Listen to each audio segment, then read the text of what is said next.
here. We're just getting the computer fired up on the Zoom.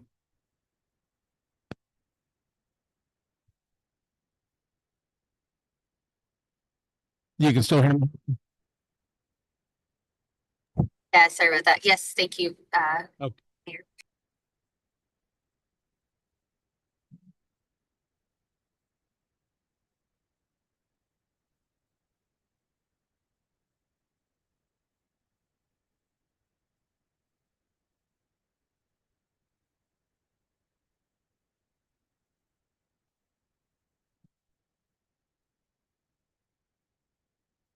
Great, Mr. Mayor, we are ready when you are.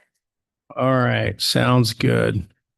We'll go ahead and call the meeting to order. It's a regular meeting of the Seldovia City Council, Monday, August 10th, 2026. Time is 6:06 p.m. We'll do roll call. Peyton? Here. Barber? Here. Keithley? Here. Coleman? Here. Taylor? And Langbart is excused tonight. All right, we have 5 out of 6. We do have a quorum. And if you'll leave me, stand with me for the Pledge of Allegiance, please.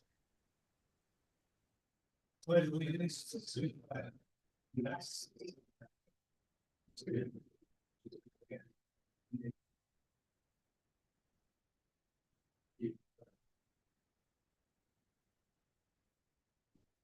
Thank you, everyone. All right, as I said, we do have Langbart as an excused absence. It'll take us down to item D for agenda approval. I'll look for a motion to approve tonight's agenda. I'll make a motion to approve tonight's agenda. I second that motion. Did that come from Harmony, the main motion? Okay. We do have a motion to approve. We're getting feedback here. Harmony, go ahead and put yours on mute. Yeah. Test 1, 2, 3. Yeah, that's coming from, Harmony, just make sure you're on mute when you're not talking. We're getting the feedback through your phone. So, okay, we do have a motion to approve tonight's agenda from Peyton. We have a second by Coleman. Any further discussion on tonight's agenda before we vote?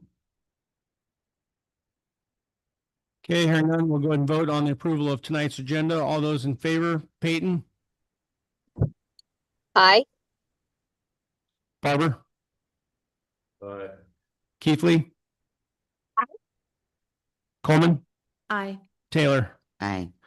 Okay, motion passes 5 in the affirmative, 1 absent. That'll take us to item E, consent agenda. All items under the consent agenda are approved with a single motion, no discussion, and 1 vote. Council member may request to remove any item for discussion and a separate vote. Items removed from the consent agenda will be placed under new business. Tonight's consent agenda consists of 1 item. That's the approval of minutes from the regular meeting, July 27th, 2026. Those are found on page 5 of your packet. And I'll go ahead and look for a motion to approve tonight's consent agenda. I'll make a motion to approve tonight's agenda. Did I do that right? Do we have a second? I second that motion. Okay, we have a motion to approve tonight's consent agenda by Taylor with a second by Coleman. Any further discussion on the consent agenda before we vote? Hearing none, we'll go and vote on the approval of tonight's consent agenda. All those in favor, Peyton? Aye. Barber? Aye. Keithley? You got us, Ashley? Aye. Okay, sorry. Coleman Aye. and Taylor. Aye. Okay, motion passes 5 in the affirmative, 1 absent. That'll take us down to item F, mayoral proclamations. We have none tonight. Next item will be item G, public presentation with prior notice. And we have Willie Dunn here tonight, our Kenai Peninsula Borough Assembly member, with our update.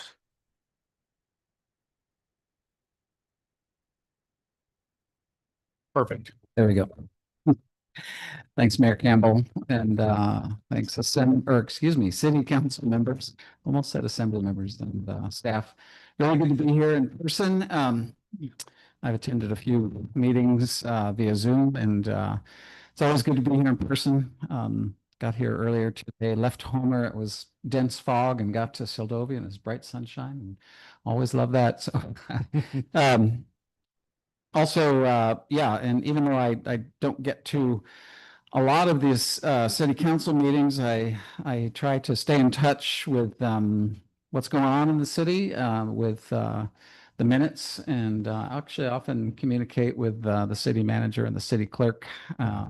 So anyway, but good to be here in person. I've always loved visiting Seldovia. I've been coming here for over 40 years now, I think. So really feels like a second home, and really good to be here today. So represent District 9. I've met many of you over the years. District 9 in the Kenai Peninsula Borough stretches from Anchor Point down along the north shore of Kachemak Bay, all the way to the head of the bay, and then around to the south shore here to Seldovia, and then on over to Port Graham and then Wallach. It excludes the city of Homer and Kachemak City and a few little tiny areas around there. But it's a large geographic area, and a lot of small communities, and the city of Seldovia is the only city within my district. So really always anxious, or always ready, not anxious, but ready to work with you guys and collaborate with you. So just wanted to give you a few quick updates, what's going on with the borough, and then have time for questions and answers. A big issue I've been working with the community, with the city manager, with Liz as the president of the Seldovia Recreation Service Area, and the other service area members is, of course, the swimming pool. And really glad that you have a contract now for the next year. The only pools, as of last week, the only pools that had contracts for the year were Seldovia and Seward.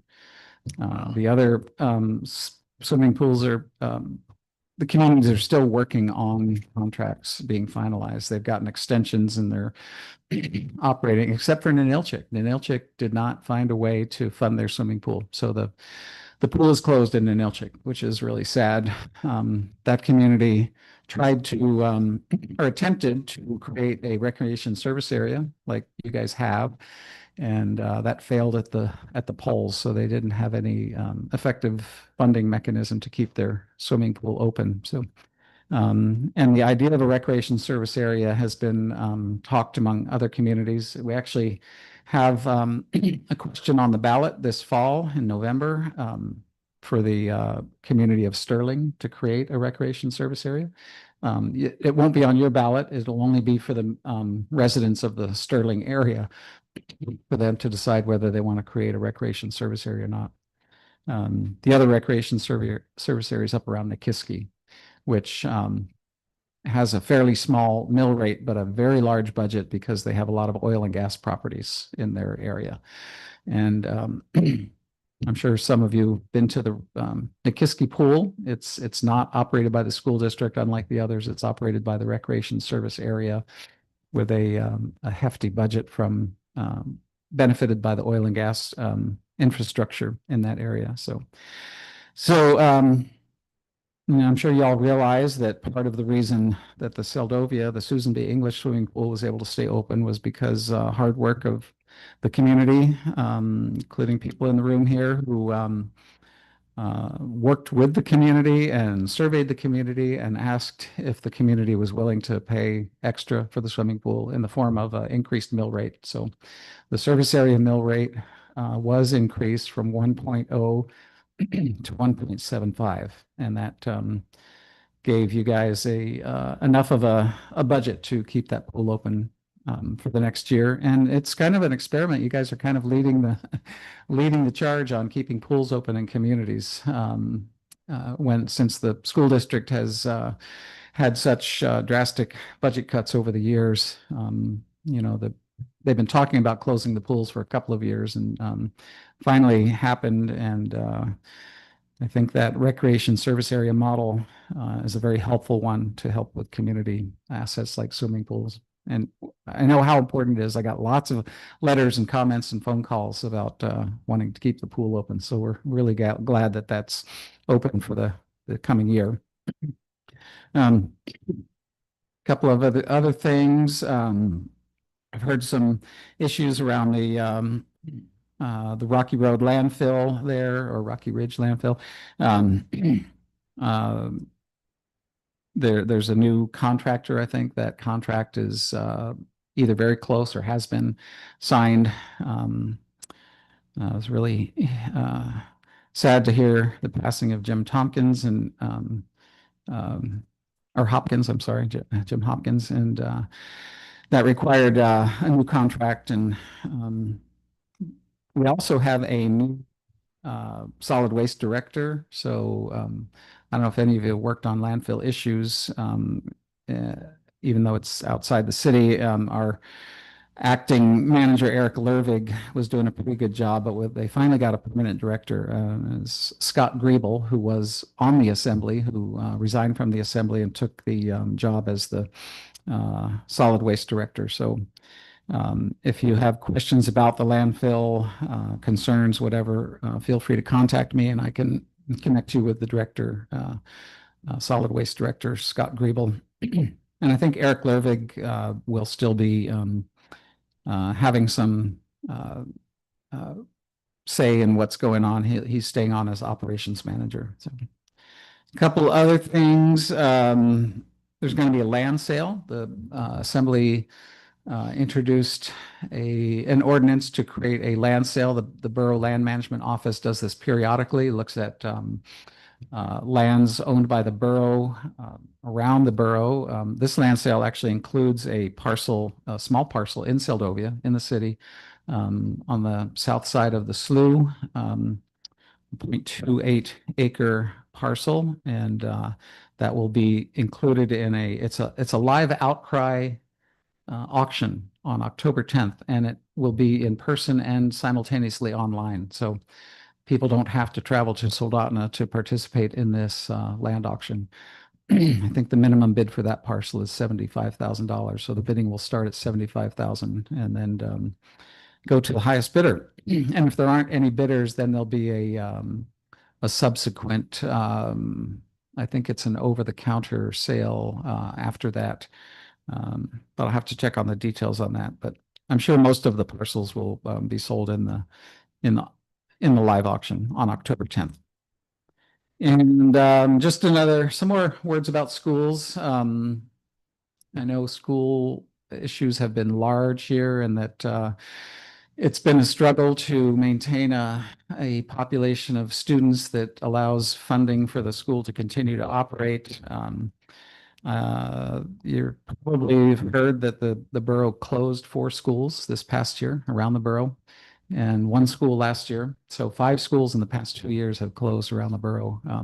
I don't foresee the Susan B. English School in any danger of closing anytime in the near future, because it's the only option that in this community. The other schools that were closed, the students could be transported to.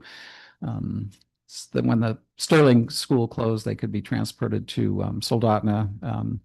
And the Nikolaevas School that closed last year, the students could go to Anchor Point School, but you guys don't have that other option here. So I don't see the school being slated for closures, but there probably will be at least 1 or 2 more school closures in this coming year. So it's been an ongoing problem. Education funding has been really declining. Our school district has been really struggling cutting costs, and I hate to see schools closed. The school district, the school board did vote to close those 5 in the past 2 years. And what happens then when those schools are closed is the ownership goes from the school district to the borough. And so those facilities and properties now are owned and controlled by the borough. And the borough has decided to do some interesting things with them. Recently approved a contract, the assembly approved, I think we approved an ordinance last meeting, or maybe I think we just introduced the ordinance to approve a contract with the city of Seward to lease the the Seward Middle School, which was closed last year. So the city's going to be leasing it, using it for recreational activities and community activities like a community center. And that's a 5-year lease. at a whopping $1 per year for 5 years for the city, although the city will have to uh, contribute towards maintenance and utilities. So it's going to cost the city a couple $100,000 a year to keep that facility open for the public. The other option, which was a little controversial, was the Nikolaevich School on the North Fork Road outside of Anchor Point. The administration decided to sell that school. And many of you probably heard that there was a charter school that was proposed and developed over a period of years. They put in applications year after year, kept refining the application. It was finally approved last year, the Nikolaevich Charter School. And so that charter school will actually be operating in that building.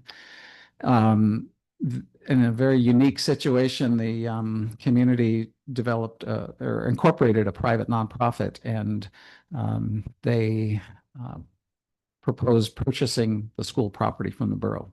And so that private nonprofit purchased the building, or is in the process of purchasing the building and the property, and then we'll be leasing that to the charter school.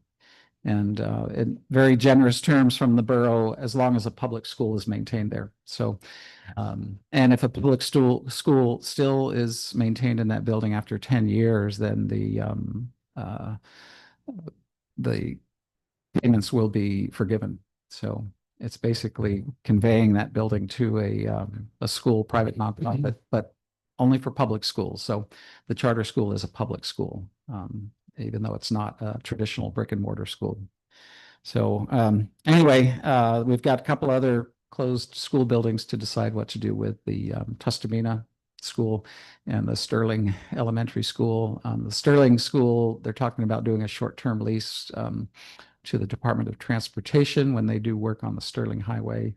So, you know, the buildings are no longer schools, but the idea is to keep them used for community benefits. So anyway, that's about all I have for updates, and I'm certainly happy to answer questions, or if I don't have the answers, try to track down the answers and get them to you later. So thanks for a chance to be here this evening. Thank you.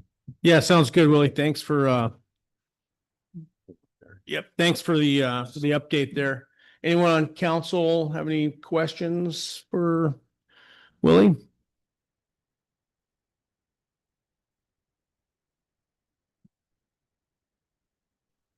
I do. I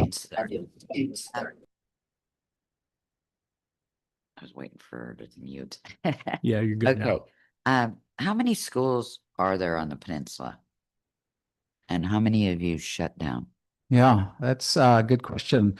I don't know the exact number right now. We had, I think when I was on the assembly, my first go round, we had 44 schools around the assembly.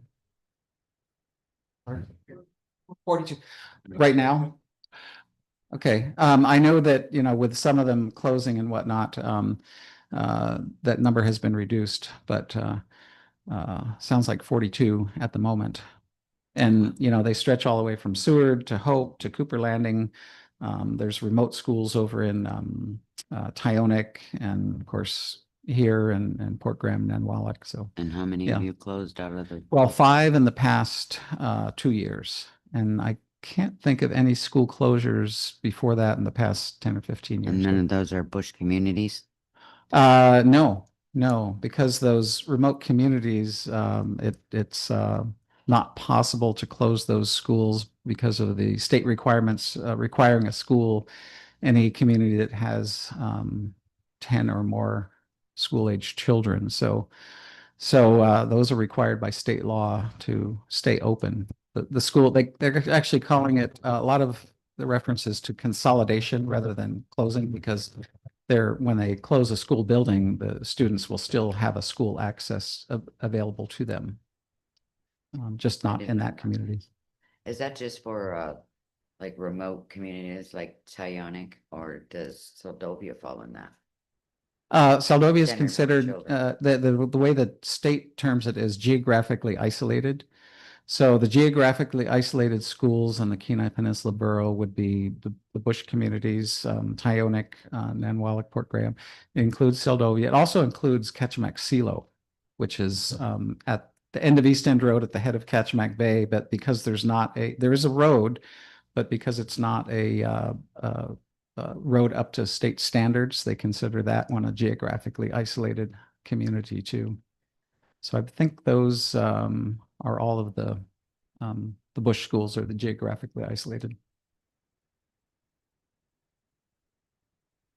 I have one more question. Sure. And I know I've hit on this before, when the borough mayor was here. Do you think they're jumping the gun a little bit with the LNG plant going forward with production and building? And I've lived in Kenai for 55 years and saw the boom on the slope and in Nikiski at one time already. And it did cause all these schools to be built. In 1979, it was the last year that had all the kids from Nikiski, Sterling, Cooper Landing, all at Kenai High School. Then they built Nikiski, then they built Soldotna, then they built Skyview. I mean, I think it's a lot of buildings, 42 schools on the peninsula, it's a lot. But what happens if that LNG does go boom and you don't have the room and the capacity for all these kids that are going to be coming here? Yeah, really good question. And the borough mayor, Peter Machicki, has been pretty active in the discussions around the Alaska LNG plant. And he's been keeping the assembly up to date on those. What I can say is, it's a very complicated process. You're all aware that the state legislature failed to create any new laws that would allow the project to go forward at the moment. They're in special session, and who knows what's going to happen with this latest special session. But what would impact the borough, just as you said, if this project does go forward, phase 2 would include a lot of development in Nikiski. It would be a huge part of the project. I think the estimates are 43% of the impact would happen in the Kenai Peninsula Borough. And the mayor's been actually very about standing up for the borough's need. There were discussions in the legislature to drastically reduce and eliminate revenue from the gas infrastructure that would be built here. And there were negotiations in lieu of the traditional gas structure, which would be a mill rate on the oil and gas infrastructure. The compromise would be some payments up front. $20 to $40 million. To me, it was never very clear exactly what the Kenai Peninsula Borough would get. But if this does go through and if it's developed, there's going to be huge impacts on all kinds of borough services, solid waste, schools, roads, hospitals. There's going to be a huge impact, and the borough needs revenue to fund those services to provide for those impacts. So as far as jumping the gun, I don't know. I think, the ball's in the state legislature's court right now. So we'll see what happens. But as far as the borough is concerned, I think it's very important for us to make sure that we get our fair share of the revenue, and that we don't have all this huge increase in population and construction and workers, temporary and permanent workers, and all this without being able to pay the services. The school thing, yeah, Nikiski. I don't disagree that the borough should receive funds for that, because when it does happen, it is going to be quick. Oh, yeah. But I just am curious, does the borough have a backup plan for, if this happens? Are we going to open those schools again? Right. Are you selling all the schools? Well, do you think you can fit all these children in the less than 40 schools you have left? it's being handled right now on a case-by-case basis. I opposed the sale of the Nikolaiva school, but it passed. And the reasoning was that they didn't foresee any large population increase in Nikolaevsk. small community. It's not remote really, but it's not close to any other community. It's outside of Anchor Point. And there was discussion about holding on to that, but the decision was to sell it because there was no foreseeable increase in population. Seward, on the other hand, is very different. The Seward Middle School, when it was closed, it was a financial decision, but the city of Seward is in line to get U.S. Coast Guard icebreakers now in the port, at least one, and an estimate there's going to be an increase in population there. So that's why the borough decided to lease that school rather than sell it. So we could, if the population in Seward increased, could certainly reopen that school very quickly. So it's a case-by-case basis. And there's been discussion of closing the Nikiski school because of the population decrease there and the student population decrease. But I think that one was not closed because this LNG project could create some very near-term population increase. So it's a case-by-case basis. Yeah. Well, thank you very much. Yeah, you're welcome. Willie, I have a question or comment. I'm not sure. I listened to some of the parents around here. We have a great facility, but a terrible school curriculum or class environment. And they're leaving our community because of this to go to a different, to put their kids in school. My daughter, I have 3 grandkids, and she had to take them out of the Wasilla school and put them into a tuition school, which costs them a lot of money with 3 kids in there. But what's happening, our workforce, if you take young families coming in here with kids to go to school, they don't like our school here. And so they're moving out of here, and there's one right close here, and I hate to see them go, but they're going because of the school. And so if we don't get, we have some unruly students in our school system, and the other parents that have done their job parenting their children, they don't want them exposed to that type of whatever you want to call it, chaos and disruptive students.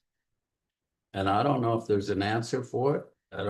But our school is slowly losing people. And I don't know if we need to turn this into a tuition school and says, hey, your kid doesn't behave here, you don't get your money back, and they're out of here.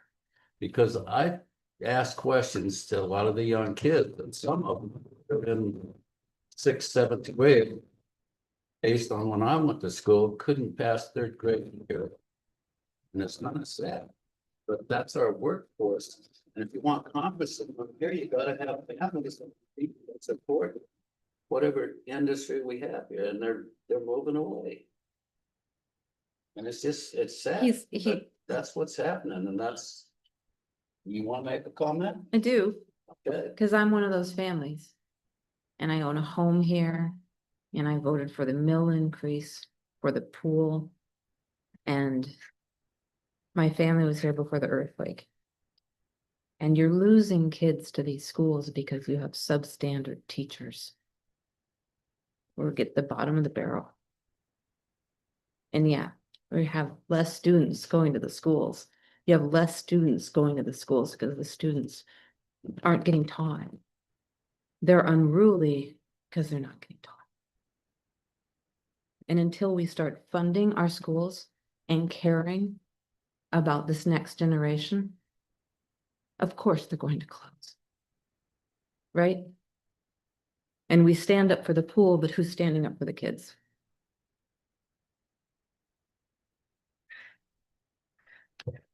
Well, thank you. I agree 100%. It's very sad. It's very disturbing to me to watch that going on. And there's been a decline. It's not just Seldovia. There's been a decline borough-wide in enrollment, and it's many reasons. And you're not the first people I've heard that from. I've been hearing comments. No, not at all. In fact, earlier today with a group of people I was talking with earlier, exact same issue came up, and the exact same description of what you're telling us came up from other community members, including grandparents whose kids, grandkids, having a hard time staying in the school. So no easy answers, but you touched on some things. Recruiting and retaining quality educators is so important, and the school funding has just been declining and declining and declining, and not only the funding declining, but it causes a decline in the schools, in the quality, in the retaining good teachers, and which results in a decline in the community. It's just a downward spiral that there's no easy answer. I wish the borough assembly could do something next week to change that, but it's got to be a gradual change. And having you folks tell me your experiences is part of what we need to have known around the borough, and not just the borough, but the state. The state funds a large portion of our schools. So the borough funds a significant portion too. And the school district and the school board, the elected officials of the school board and the members of the school district, the staff, need to hear this and be aware of this. And believe me, we're hearing about it, but without support from the state level, it's going to be very difficult. In fact, the assembly, what we've been trying to work on the past year is to encourage the state legislature to change some of the laws. What's been happening is as property values rise in the peninsula and state funding declines, the borough is responsible for more and more and more funding. And that comes from sales tax and property tax. Those are the two sources that the borough provides to the tune of, I think it was almost $63 million this year of borough taxes to pay for the schools. And that's, the facilities, the maintenance, the teachers, the staff, all that stuff. It's a big chunk of money. Big chunk of money goes to schools. A huge part of the borough general fund is to support schools, and it's still not enough to create quality schools. So we need to encourage our state legislators, and we're going to have a new state administration after November. We don't know who that will be, but a lot of the discussion in the governor's and the legislators' campaigns is about school funding. There's been a decline, and I wish there was an easy answer. What you've told me is precisely what I've heard from other people. So it's something that we're aware of, and as an assembly member, I can do a little bit, but we need to work together to make changes. There's an answer. Mr. Mayor. Doesn't want to accept it, that's all. I say there is an answer. That maybe the society isn't ready, but I can tell you, if my dad was the principal, we had Mr. Harvey standing in the corner, and Mr. Ken Norton was the principal of North Star, and the door was left open if somebody went to the principal's office.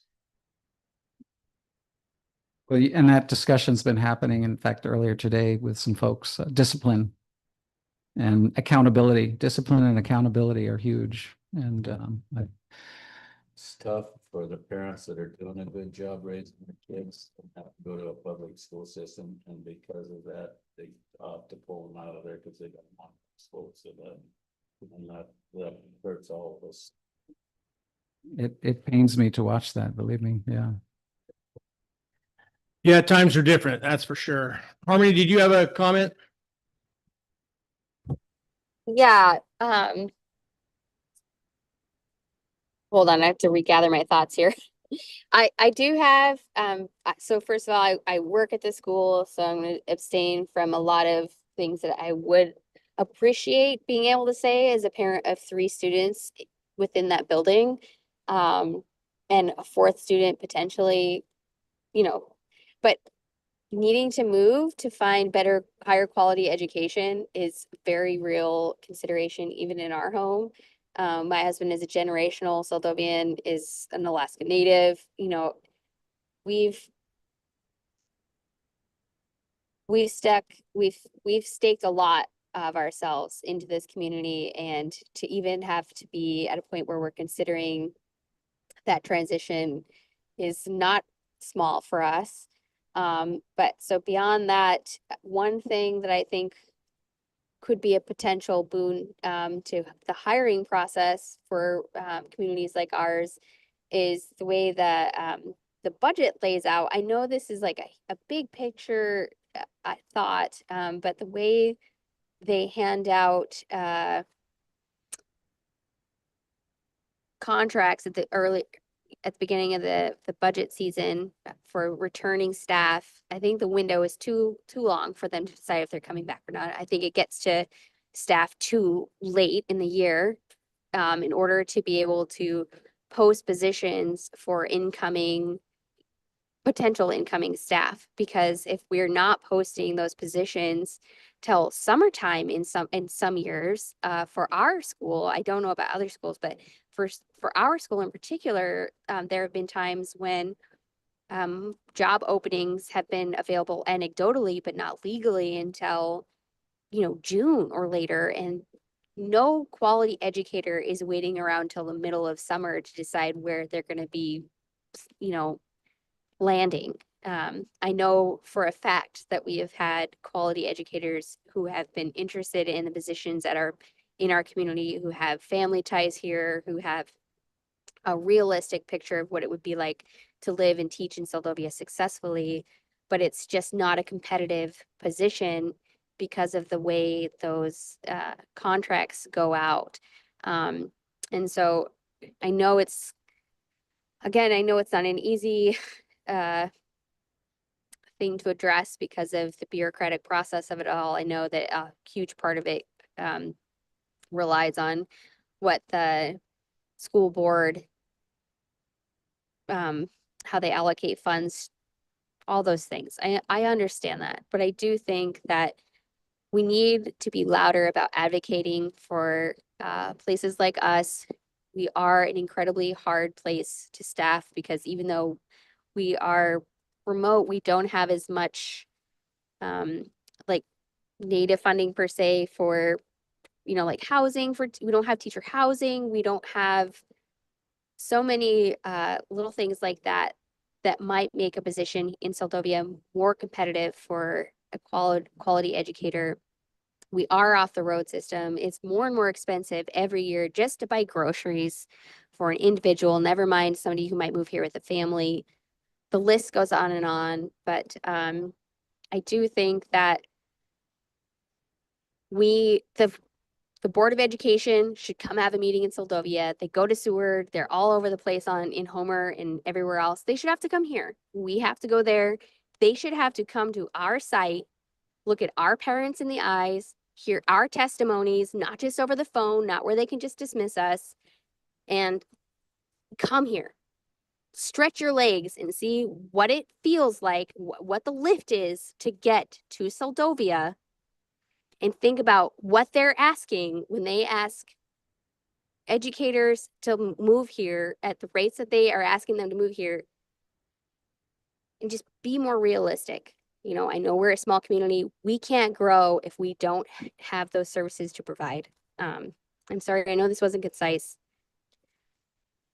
My other thing to point out is that we did have a new contract awarded to Black Spruce construction company. Colton Collier owns that and was in operation on Saturday. That was his first day operating the landfill. So congratulations, Colton and Roberta, for that.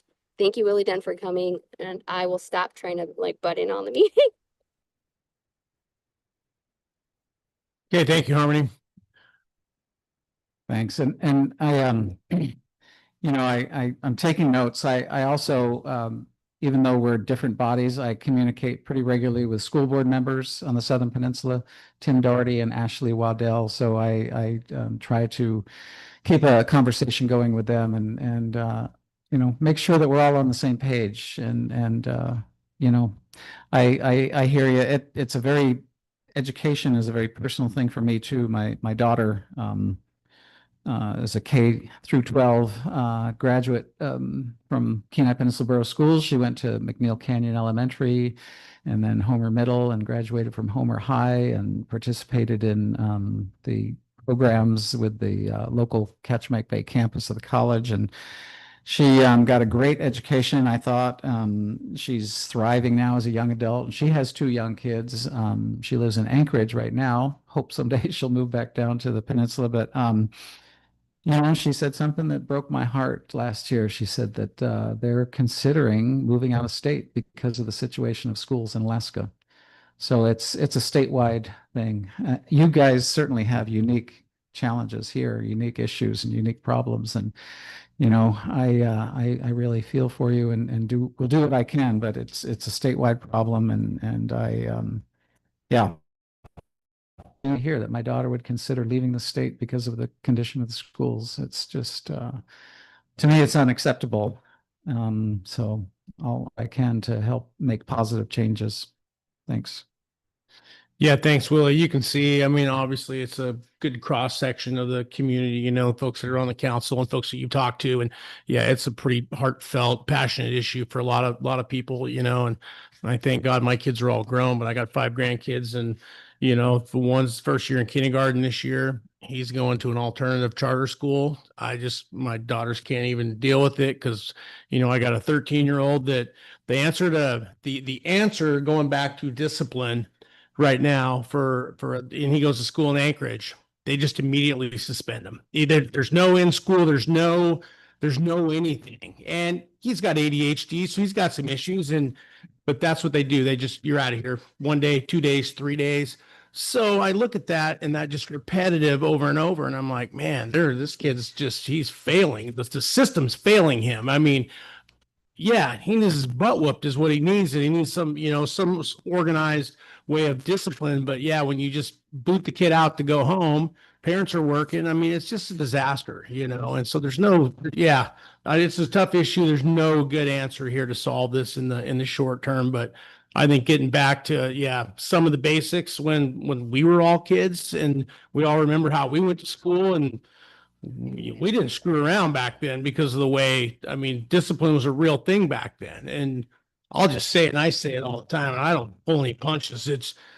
Everybody's just a little bit too soft these days. And, you know, it's just the way society is now, and we're all paying for it. I mean, that's just how it is. So, but yeah, no, lots, I hold my hat off to you guys, you know, at the higher organizations, the borough level, the state level. There's a lot of work. We have a lot of work in front of us to do to solve these problems. Obviously we've been defunct here in the last, with this administration trying to get anything done. It's just been a brutal battle with the legislature. And I don't think anybody, was holding out hope that we were going to have any kind of solution, and you just see the same pattern over and over and over. So I think there's going to be, hopefully some new legislators. There's going to be obviously a new governor, whoever that is. Hopefully they come in with a fresh set of eyes and a whole different approach on, what, the needs are of so many communities across the state. So, we'll see what happens here. So, all right. Well, any further comments, questions for Willie? He's been up here for a while. All right. Well, thank you, Willie. I appreciate everything tonight. All right, let's see. Well, it'll take us down to item H, public presentation for items not on the agenda.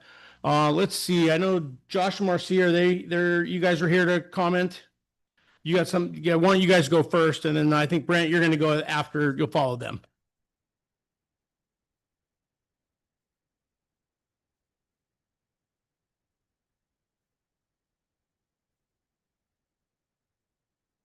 Just hit that little button there, yeah, and it'll go red for you. All right. There, you don't have to hold it. It's good. No. Yep, there you go. As many of you know, I've been with Seldovia Fuel since 2000, so about 26 years. I started as the office manager, then I took over the position of plant manager, and now I am the owner and president of Seldovia Fuel. And we've been having roof problems since 2000. And they've taken care of them, you know, year after year after year for many years. And back in 22, it started becoming a real problem because it's literally have containers in the building filling up with water because the roof leaks. And they've done temporary patches and it's not leaking as bad as it was. You know, they've replaced the skylights that were in there. And it's a big problem, you know, and one of the reasons that it needs to get fixed is we want to expand inside and we need to hook up electrical also. That building needs to be rehauled on the electrical and we can't do it without basically a new building. I guess that's what was decided when they came in and inspected the roof, that they can't replace the roof without replacing the building. So speaking with the city manager this past week, it sounds like it's a couple of years down the line. And I need something to happen sooner than that.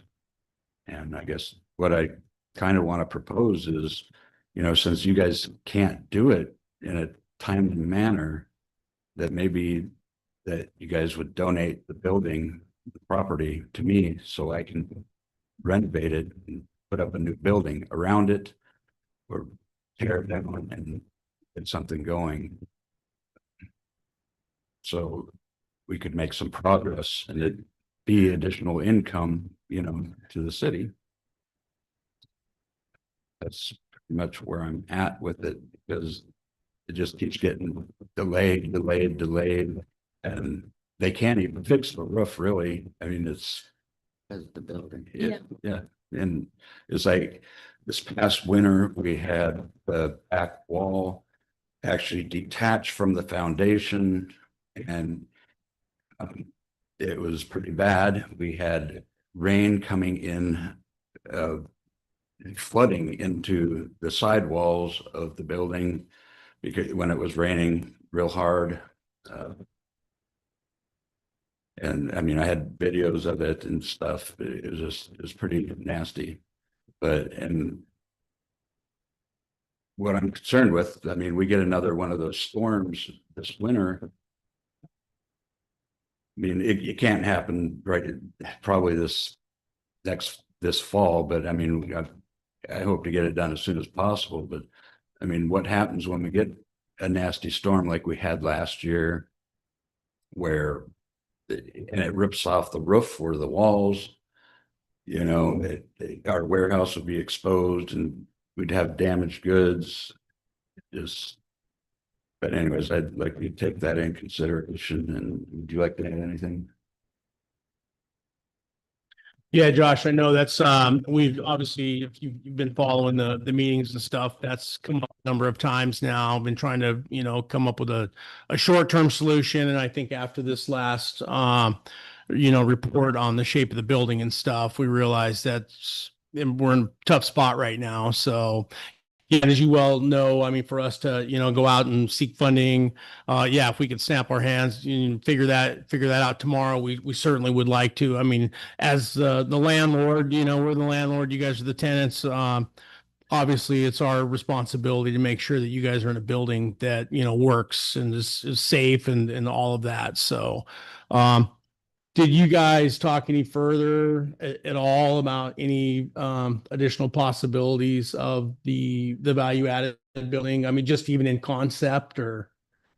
Swear, I did mention it and the tenants said that really would work because of all the infrastructure that they already have on that property. From a city. You're not, I can't hear you, Heidi. Sorry. Hold on a second. You got another mic, Liz? I'm gonna grab that other one. There we go. Can you hear me now? I'm gonna take that as a yes. Yes, thank you. Okay, that mic wasn't working, sorry. So to state, yes, it's speaking with the tenants, and I'm not to speak for them, they can reiterate that if they want, but really, there's a lot of infrastructure in that ground there, for the facility, and that would be a pretty major lift, and is not super applicable. We did reach out to the funder for the current grant, CDBG. They do still want to work with us on providing some funding. I'll be meeting with them tomorrow. I also did start, we've done it before, but again, renewed requests for building packages to see if there is any way to use funds towards a building package.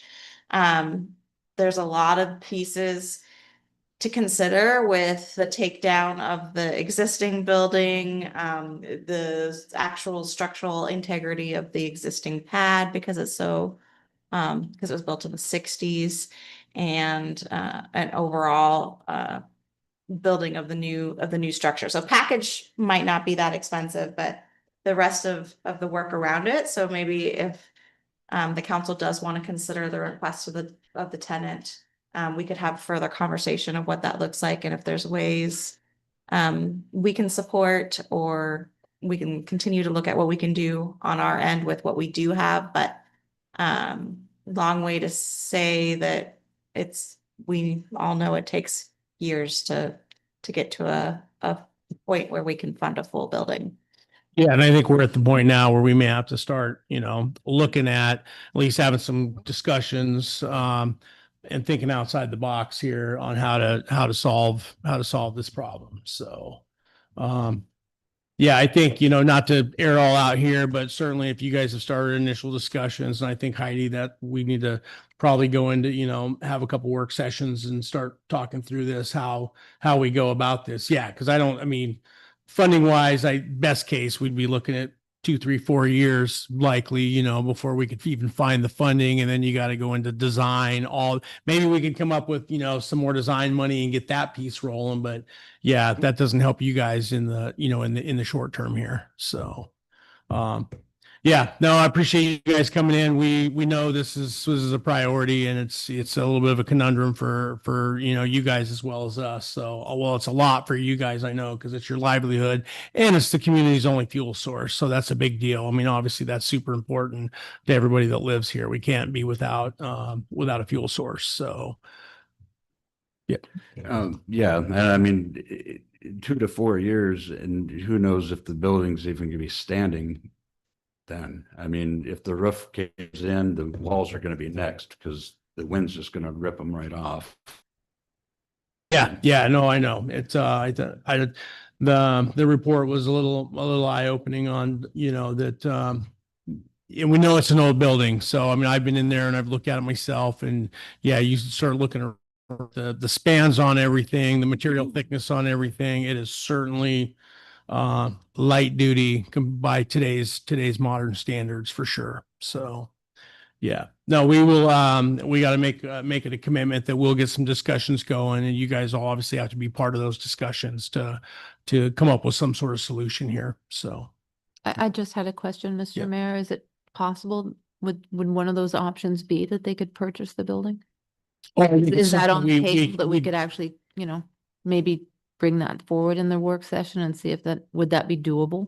I think we as have a to look at potential our code. I mean, I think all things could be on the table. We just need to look at our code and make, and then get creative and see what we can come up with here. So, yeah, Jack.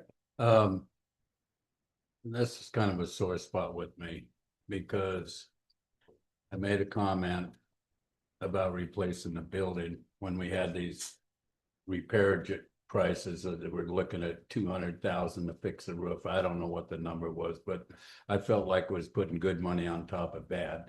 I know I got a price from Gable Steel to replace that building, not just the building, not the foundation, electric, or anything like that.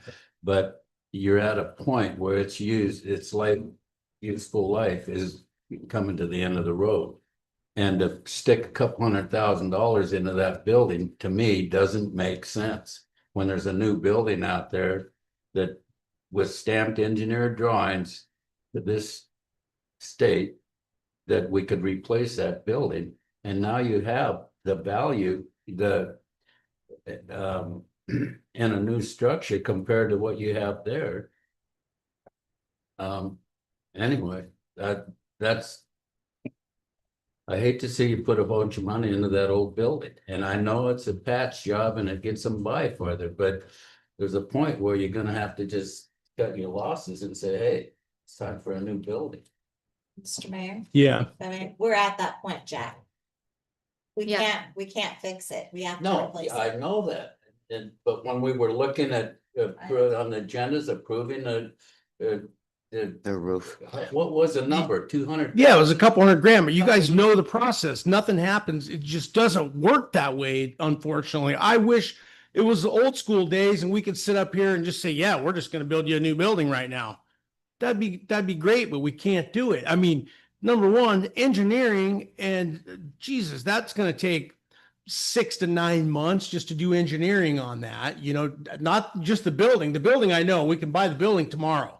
That's the easiest part of this whole deal. And that's where we've all gotten a little sideways up here. It's the rest of it, right? How do we relocate you guys temporary? How do we excavate that pad? You know, we've got to do, you know, obviously a whole new pad. We've got to do then we're going to get into all your underground utilities. I mean, yeah, we're going to have all kinds of mess going on there. That's going to turn out to, you know, yeah, the building's a 2, 3, 400,000. It's going to be a $3 to $5 million project probably when it's all said and done, turnkey, you know. So that's the conundrum of this whole thing.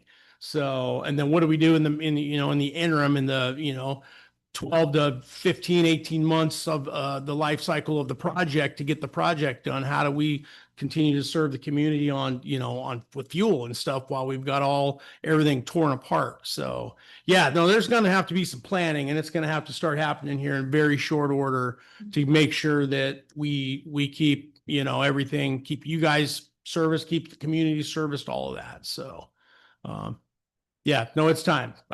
We're gonna have to start thinking outside the box and get down to brass tacks on this. So, yeah. Yep. Yeah, Harmony, go ahead. Hey, Mr. Mayor, thank you. One thing that always kind of like jumps out at me is, as you say, those gas lines, those I can't even imagine what that is gonna run for us to be messing around with and updating. But as far as as you said, the lifetime of a project, if we were to when we go to replace this building, Josh, I was wondering if so we're gonna have to workshop this a lot. I'm just wondering about a part-time or some sort of like relocation opportunity for you guys, if it's reasonable. We could find a way to make it feasible to put you guys over in the value added building in a portion of it while work was underway. Could people gas up in the existing location and then pay across the street? Or could you just have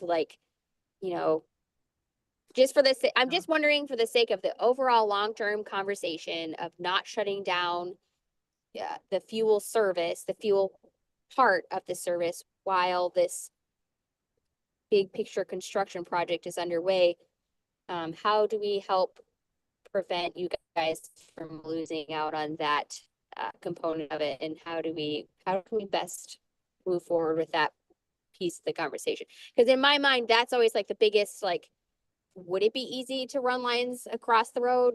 In theory, maybe, but bureaucratically, no. I don't know. I don't know the answer. I'm asking a question. Run a business in a building that doesn't even have insulation. I don't have, Windows. Yeah, no, we're not. To move into. I don't think we're not implying that. I mean, we can't get into this tonight, but yeah, there's a lot. I mean, this is what I do. That's my day job, you guys. That's what I do. I build large structures. I build complex structures. We do fuel. We do power plants. We do all of this. And always there's a component of when you've got a new structure and an old structure, you got to have cutover. You've got to have temporary facilities. That's a huge part of the project, is temporary facilities, and it's straight up it will be a gigantic pain in the ass. That's what it is. Or you just shut down for 2 years. I mean, those are going to be the options. Those are going to be the things we're going to have to talk about. Yeah, none of it's easy and it's all super, super expensive. Yeah. Mr. Mayor, Yep, go ahead. sorry, yeah, just for the, I mean, obviously, you know, we're not gonna ask you to serve coffee where there's no insulation, but it's gonna be, the shell there exists. We might have a more competitive application process if we actually have a business that we could say is willing to operate out of that structure definitively, yada, yada. My question is, can you put point of sale, sell your fuel across the street and still operate a pump in the existing location? For the sake of the conversation going forward, as we're trying to decide how we're allocating funds or what funds we're applying for in order to make this a quicker process, what about that piece? How will you still operate selling fuel if we can't just, you know, run a hose across the street? We wouldn't be able to because the terminal system is all the electrical is located in that building. And they would have to run new lines for that also, relocate the pumps, and which might have to, I don't know, we can dispense fuel on the dock, but that would be crazy to have a lineup of cars on the dock every day. You know, I mean, that people are getting fuel. But as far as like at the building where our pumps are located, it's all the electrical and everything that controls that is in that main. Yeah, you can certainly solve this, but you're not going to solve it in the traditional way that you guys are thinking or Harmony's thinking. I mean, we do it all the time. We're bringing 100,000 gallons. We just do our own tank farms. Right. We do all of that, and you dispense. I mean, it's lean and mean. There's no electronics. You've got a way. I mean, you've got to meter the fuel, obviously, but yeah, you're just going bare bones, you know. And yeah, you've got a way to have the meter the fuel with mechanical meters. It's going and pumps. It's going into trucks, or you've got, you know, we're down to one pump, you know, whatever the case. Maybe it's one unleaded or whatever. But yeah, no, we can solve this. But again, we're gonna need some engineers. It's gonna be expensive, and you know, we just got to sit down and plan it out. It's gonna be a gigantic inconvenience for sure for everyone. But yeah, I think a lot more discussions, you guys. We'll take this one step at a time and, you know, get all the right pieces and parts together and people together here and start talking, you know, conceptual plans. And then we'll just start working through the math and the numbers and all of it to see what we can come up with. So. All right. Appreciate it. I Thank you have guys a- for I have a go question, ahead. Josh, before we end this conversation temporarily. Is it just a building, or is the pad and the tanks and the lines, are those needing replacement, or are we just talking the building? Just the building. That's what I thought. I don't think it's all, and for discussion, when we have discussion, that's what I wanted to know, because I think if we keep it simple Right. Yeah. and not make this. Yeah, I agree with that. When you've got a building on a slab and pad that is God knows how many years old, I would be very surprised if that foundation meets today's standards. So I think you're going to be doing some serious excavating around there. Or you're going to come up with an alternative engineering solution to address that, you know. I mean, you can get in there, you can do pile, you can do all kinds of stuff. I mean, there's but again, we're not solving that tonight. You got to get some engineers, and you're gonna have to pay some dollars to get multiple concepts in front of you, and then every one of those will have to be sorted out based on cost, you know. I mean, there's probably 6 different ways we can solve this.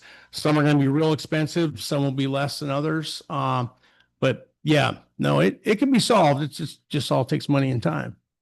You know, that's the unfortunate part of it. And I agree and understand what you're saying, but I'm gonna say both sides don't have the money. That you're talking millions of dollars. Yeah, we don't have money. We don't have money today. Certainly we don't, but yeah, this is a complex issue for sure, for sure. So more to come. This is just the tip of the Thank you iceberg. very much, everybody. All right. Thanks you guys for Thank you, coming in.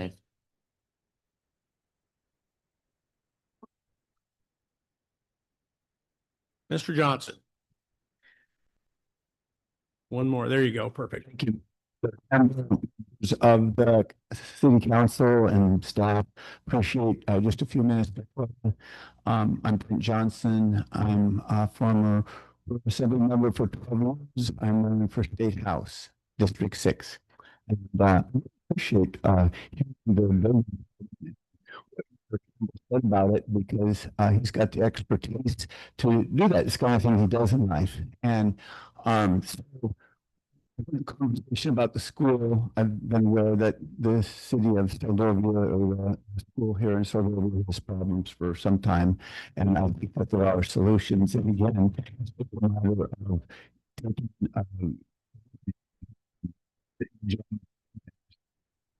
sort of thing. So, I'm on the college council, so I'm more interested in schools. Last year on the assembly, I sponsored the resolution to fund to the cap.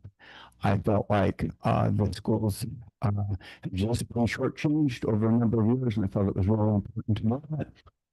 It's eight, so add $8 onto school funding that year. And I feel real strongly that that was a good thing to do. The board had the money. The board was above the fund balance. Even after funding with the cap that year, the board was able to lower the junior year rate from 4.5. So teachers have been working without a contract in our school district for over 2 years. I just think that that's wrong. I think that you got to treat people that work for you. My wife and I were on the fish site for years and years and years. And we said,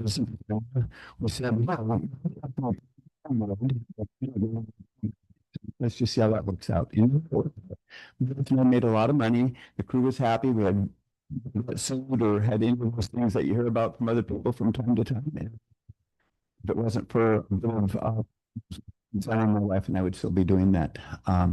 So the thing I want to present to you is that I care about schools. I'm a guy that's willing to work with people.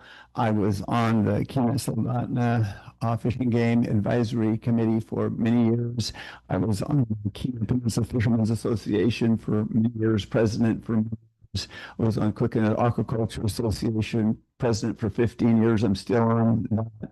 I'm on CERCAC now, College Council. I've just done a lot of things. So I was on the commission for 15 years. I work with people. I get things done.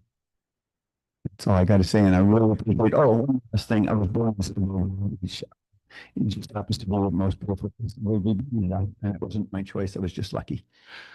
That ought to get you a vote. I think it should help.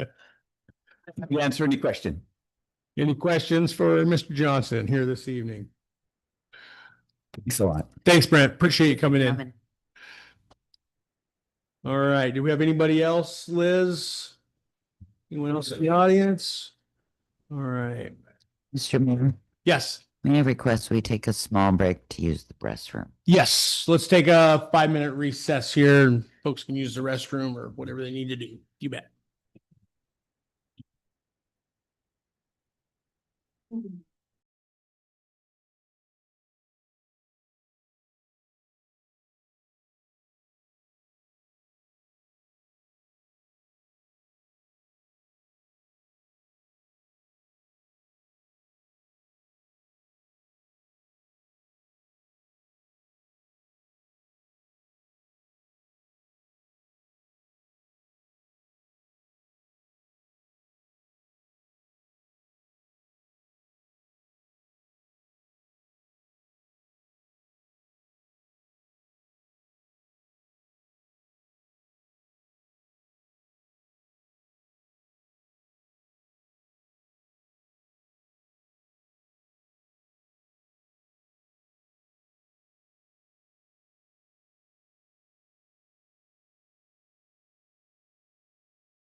Oh, Just a couple, lots. no, just a couple things. We're back on. All right.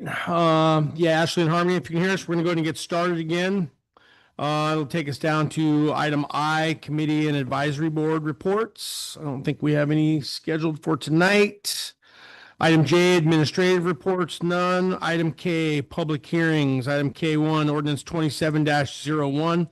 A non-code ordinance of the City Council of the City of Seldovia, Alaska, amending the FY 27 budget by appropriating $11,000 from the Major Maintenance and Repair Fund, unassigned funds to the capital project, stormwater improvements for the Raby Vista Stormwater Improvement Project. This was introduced back on July 27th, and we'll let the city manager give us a quick overview.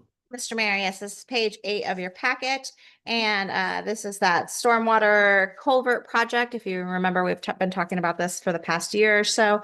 The prices for the project for the materials were just a little shy with inflation and the overall expectation of the project.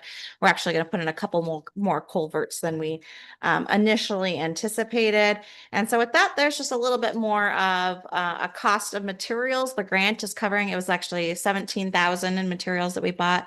And the grant is covering what about 7,000 of that. So doing 11,000 to make sure we cover everything else. And then we'll be able to complete those projects here in September. If you look on page 10, there's a memo that just quickly goes over it. And then page 11, I wanted to point out is your FY 27 budget, investment, capital projects, and reserve fund summary. And so the fund that we are talking about is this unassigned fund under major maintenance and repair that has $61,101 estimated at the end of the year. And so that would drop that down to that 50,101. So is what we're looking at. Of course, estimated. This is all based on investment income for those funds overall, and then how much movement is in and out of that fund. You guys have already dedicated some of those funds to other projects, and so this is just an additional request to be able to utilize 11,000 for this project. Thank you, Mr. Mayor. Okay, thank you, Heidi. That'll kick it over to council for comments for our discussion. Any comments or questions on ordinance 27-01? Yeah, I think we've gone over this. It's fine. It's needed. That's just the price of doing business, unfortunately.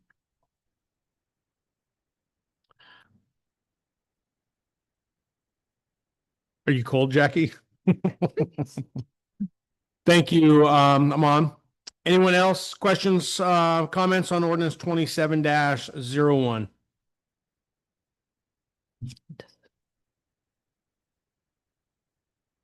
So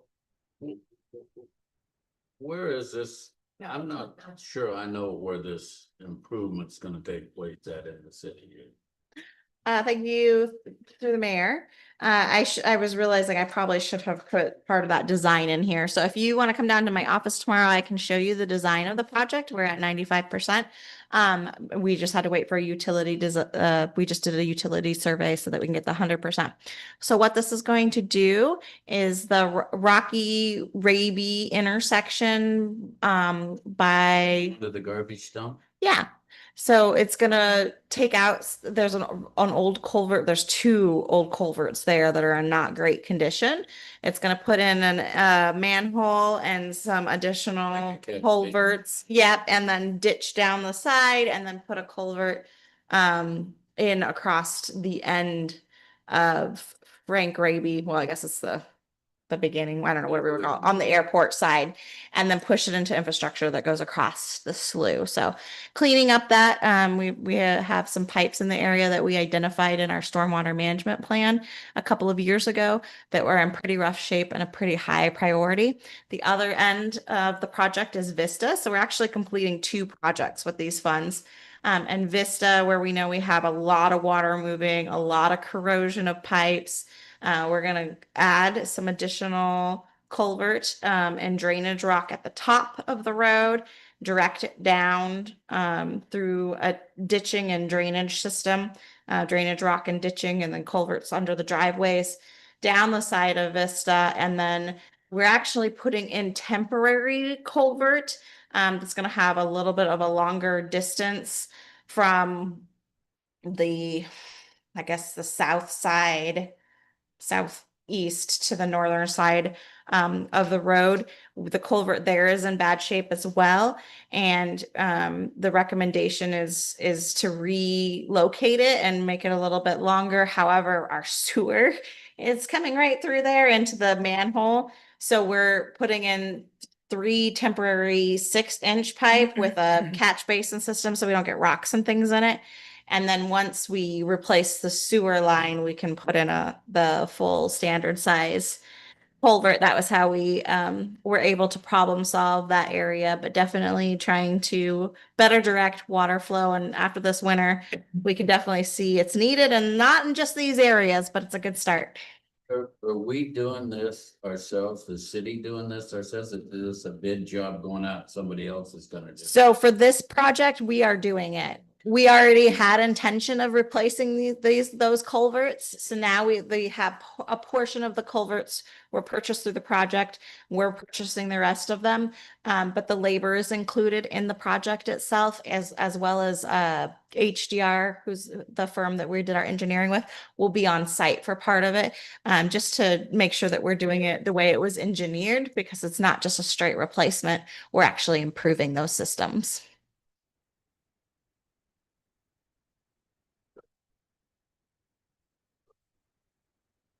Good? It's okay. Okay. Okay. I'll just chime in here. Yes, I'm in support of ordinance 27-01. Obviously a little additional money needed to get us through the finish line here.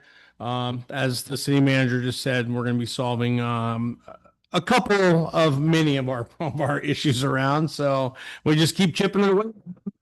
You know, every time we get one of these grants, we get some work done, and it's just that much better for overall for our community. So again, like we all know, lots of problems. We're not going to solve them all overnight, but we keep chipping away at them, and eventually we'll get to the big ones here and hit a few home runs and get some of our major stuff done, and continue to get a lot of these little ones knocked out along the way.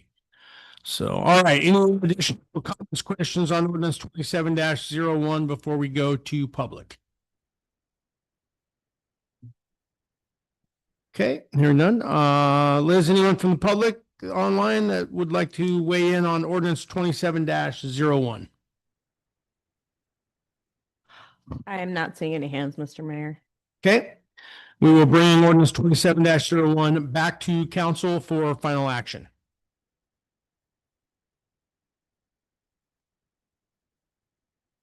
And I would look for a motion I make to a motion approve. to approve the agenda for 27. For ordinance 27-01. Do we have a second? I second. Okay, we have a motion by Bob to approve ordinance 27-01, second by Taylor. Any further discussion before we vote on the approval of ordinance 27-01? Okay, hearing none, we'll go ahead and vote on the approval of ordinance 27-01. All those in favor, Peyton? Aye.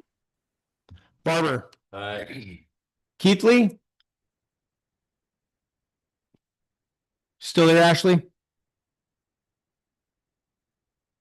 She might have got sidetracked. We'll move on. Coleman? Sorry, I'm Aye. here. I couldn't find the unmute button. Okay.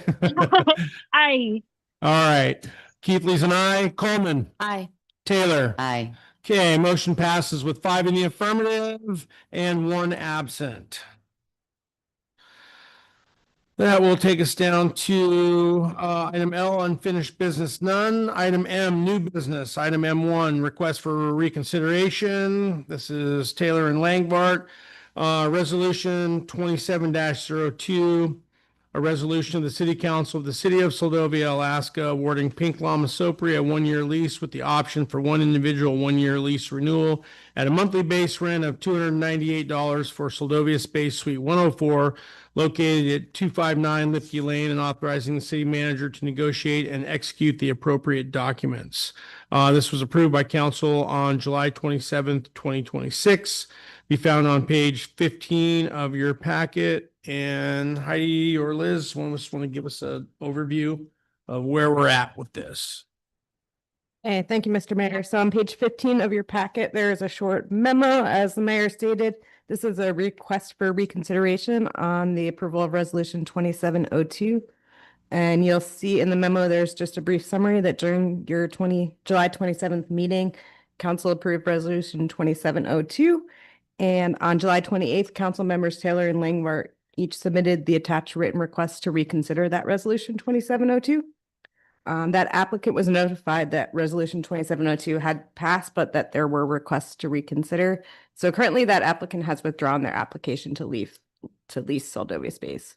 And you'll see it on the attached pages, both requests to reconsider submitted ask that reconsideration be given regarding the use of Seldovia space, citing the original intent was for professional business offices, not small manufacturing. And you can read the full letters on the next two pages. So you'll see the process for reconsideration. Our code does not specifically have a timeline, so that might be something to consider in the future. But most municipalities across the state have something either 24 or 48 hours or until the next regular meeting. So the process is that a council member has submitted in writing and it has been noticed, so you can make a motion and a second, and there would be a motion to reconsider approval of resolution 2702. And that would need a second and then 4 votes to pass to reconsideration. If that does pass, it would come before for action again and debate. So, and I guess I would leave that to council member Taylor or Langbart, who's not here, to Did you speak to just their. say that Ms. Moore rescinded her request for the rental?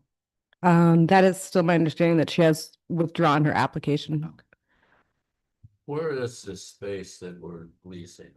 This is in Seldovia space next door here, the old clinic space. So In this building here? yeah, but Yep. just on the other side there. So what used to be the clinic is now Seldovia space, and we have 4 different, I guess How 5. many square feet of space is it? That's Ooh. one of the smaller spaces, isn't it? This is one of the 2 long-term spaces in the back there. So that's I think, yeah, on the back side of the Like building. 300 or 400 square feet or And this- something. Is this for Rosie? Is it or? Yes. Yeah, so the July 27th meeting, that was passed, and then 2 council members which wish to reconsider the vote. One of them is not here today, so. And Mr. Mayor, I'd like to explain why I had changed my decision. Okay, First of all, I'm guilty. I didn't look at the packet before I came in. I was surprised. I saw the request for the space rental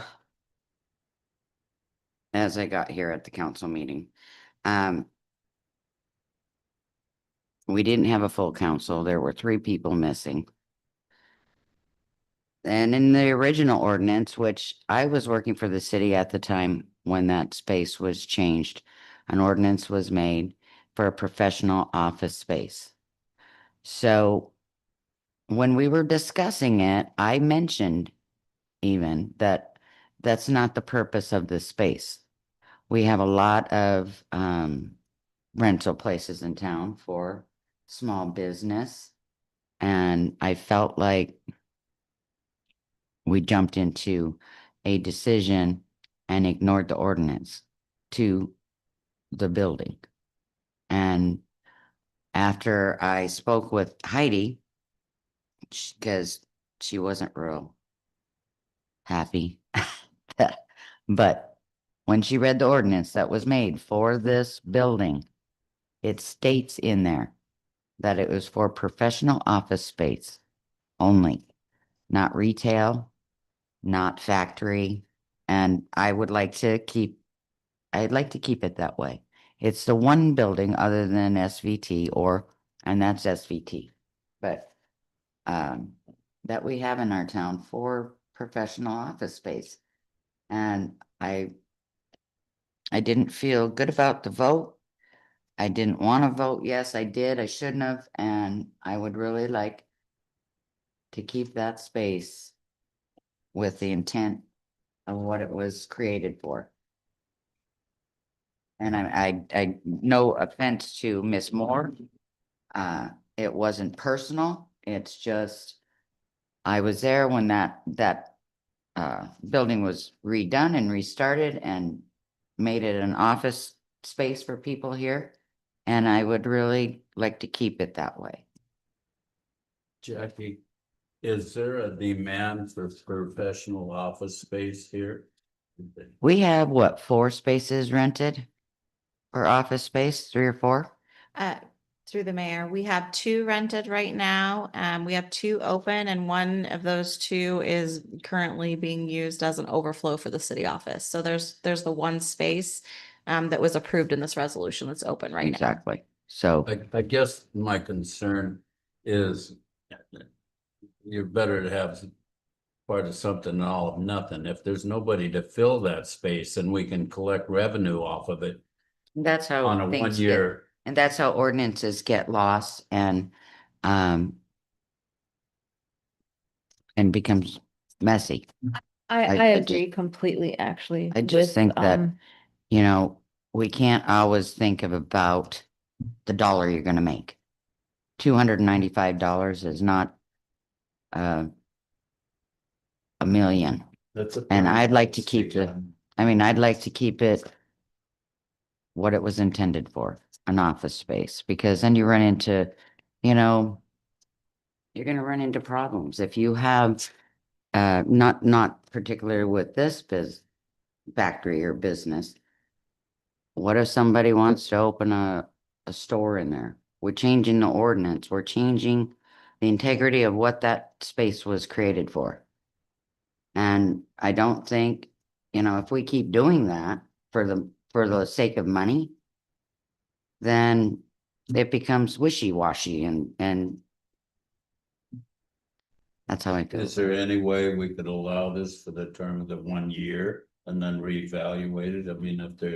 I mean, if she's doing business, you know, I don't know what she's doing, but this is kind of new to me. The intent that I understand was to factory soaps.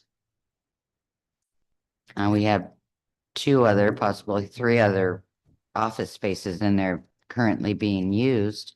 And what about allergies? What about, I mean, that's not even something we considered. What if the other tenants that are professional office are using it as an professional office space have a problem with it?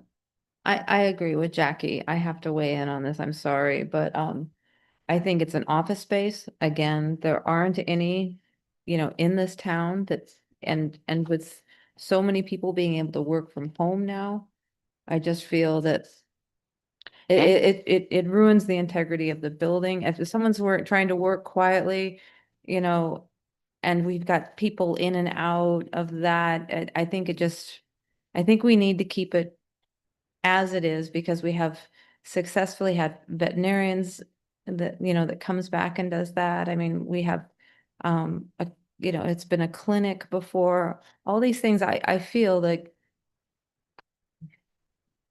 that would be something that maybe they wouldn't rent from in the future. I think it's good for the city to have an office space. I think it has value.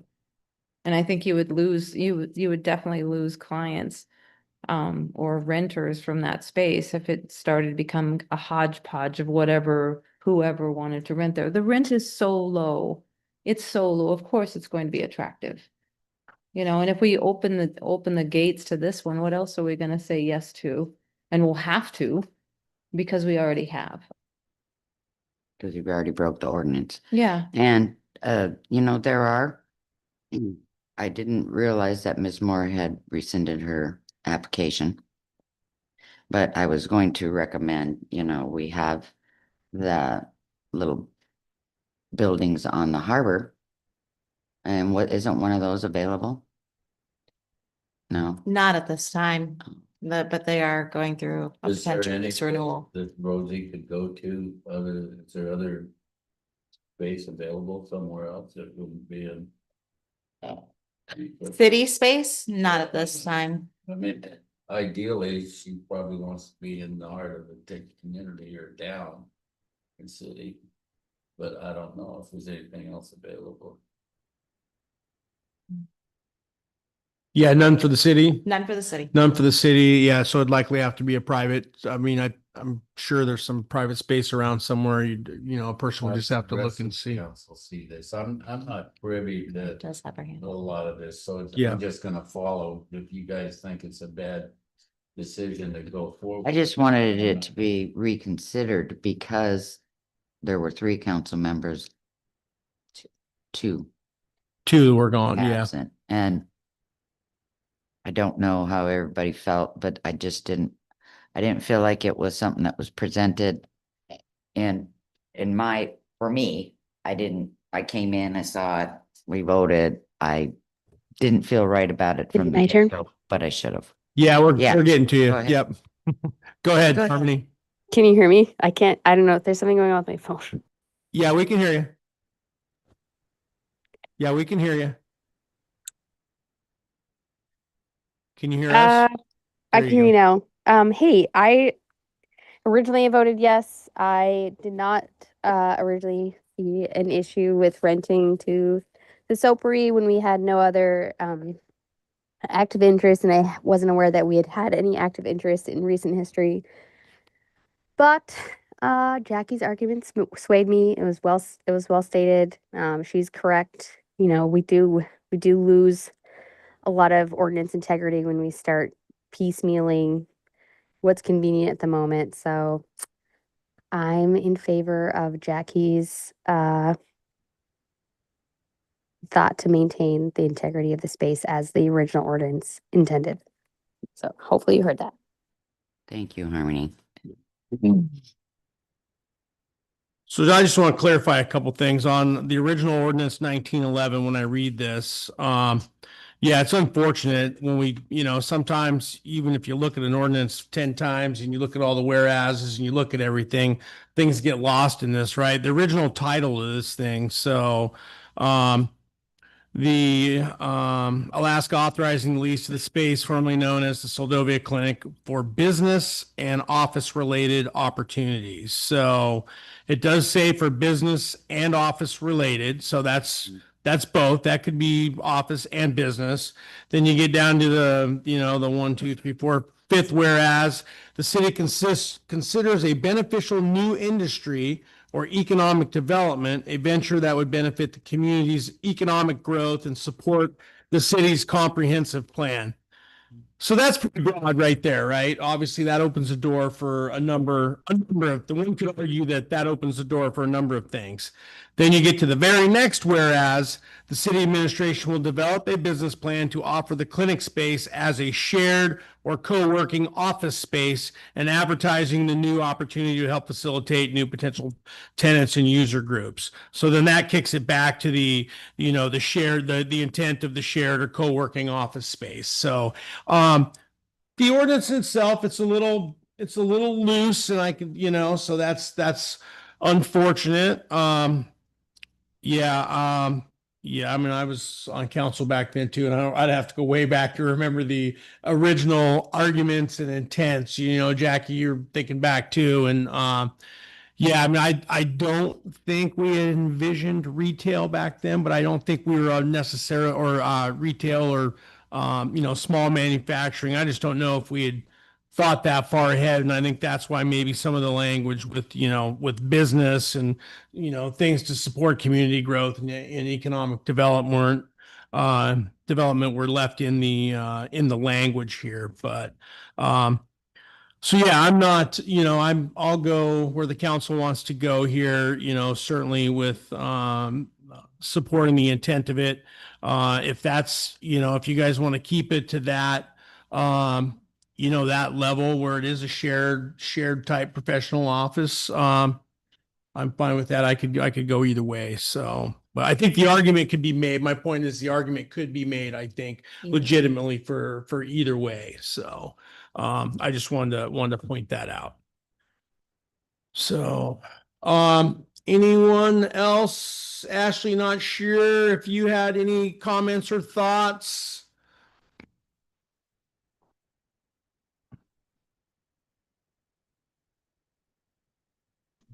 Yes, sorry, it takes me forever to hit the mute button. No, you're all good. All right, what's happening? Yes, I apologize. I missed just the last little bit before you spoke, but I did hear Jackie's comment. And one thing I wasn't here for the last meeting, but something I would just put out there coming to the conversation and not knowing that that was the original intent is that, but currently one of the tenants is the Chamber of Commerce. And we have it as our office, but it's part of the reason we did that as well is our office. The intent is that it will be a place just like the Homer Chamber at some point where somebody is staffed and the community people would be coming in and being able to like a welcome center. And the members would be able to be there and if they have goods to sell and things. And so I wanted to throw that out there that that's already a usage of the space. And it sounds like maybe that, you know, we weren't aware that that's not going with the code. But I don't know if that adds any other side discussion or comments or questions from anybody. I have a question. So you're having your meetings there, correct? Yes, we've used it for meetings. The office currently doesn't have anybody staffed in it, but the goal is that down the road, especially during the summer season, there would be somebody in there at certain hours, probably like during this when the ferry boats are in and stuff. And we would have all of our business information, and it's like kind of like the Homer Chamber where you can go in, ask questions, and as kind of an incentivization, we had thrown it out there that if somebody wanted to do that and they had like their business that has like some goods they wanted to sell, let's say they have, you know, like I'll use the coffee roaster as an example. If they went in and volunteered their time to be that person, they could have their things there. Or we talked about it could be used for like workshops too. So like if Marcia wanted to offer a beading class one day at the Chamber of Commerce office area. So yeah, I just wanted to throw that out there. That is something I think That the chamber is considering doing in the future? yeah. Okay. And that was a big part of the reason we went into that contract for that. But do Right you now see it's- where, do Yeah. you see where this is turning the ordinance into a retail store? And that's not what that building was created for.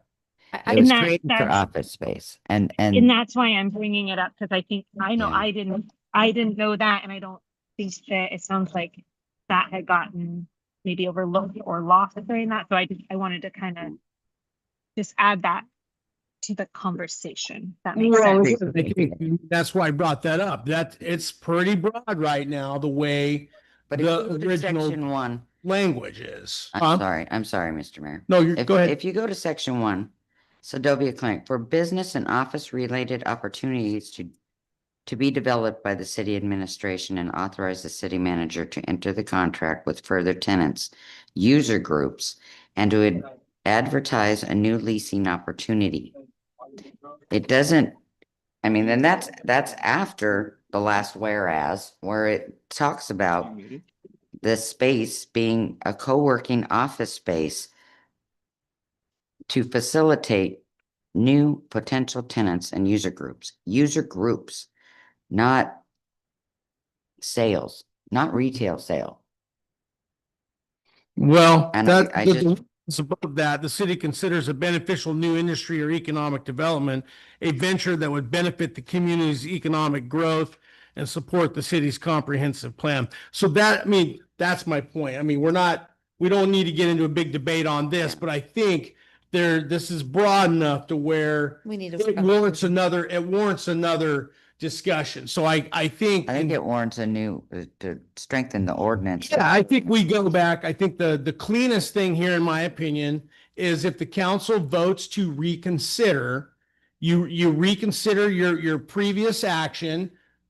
That gets reconsidered, then the main motion of the previous motion is back on the table. And that's when Right. we take that motion, and if you want to, at this time, you want to bring that back, yeah, we got to rework that if that's, because I see the conundrum here. So we would not take any action but we would schedule either a work session or something at a future time to revisit the original ordinance. And let's hear, from Ashley's standpoint, from all of your standpoints, let's look at the original intent. And if we want to change that, let's clean it up, right? Let's clean it up. Let's get a little additional community input, and then we can put this to bed, so. I think, I think that's the fair thing to do for everyone, for the community and for council. So if that makes sense to you guys, Harmony?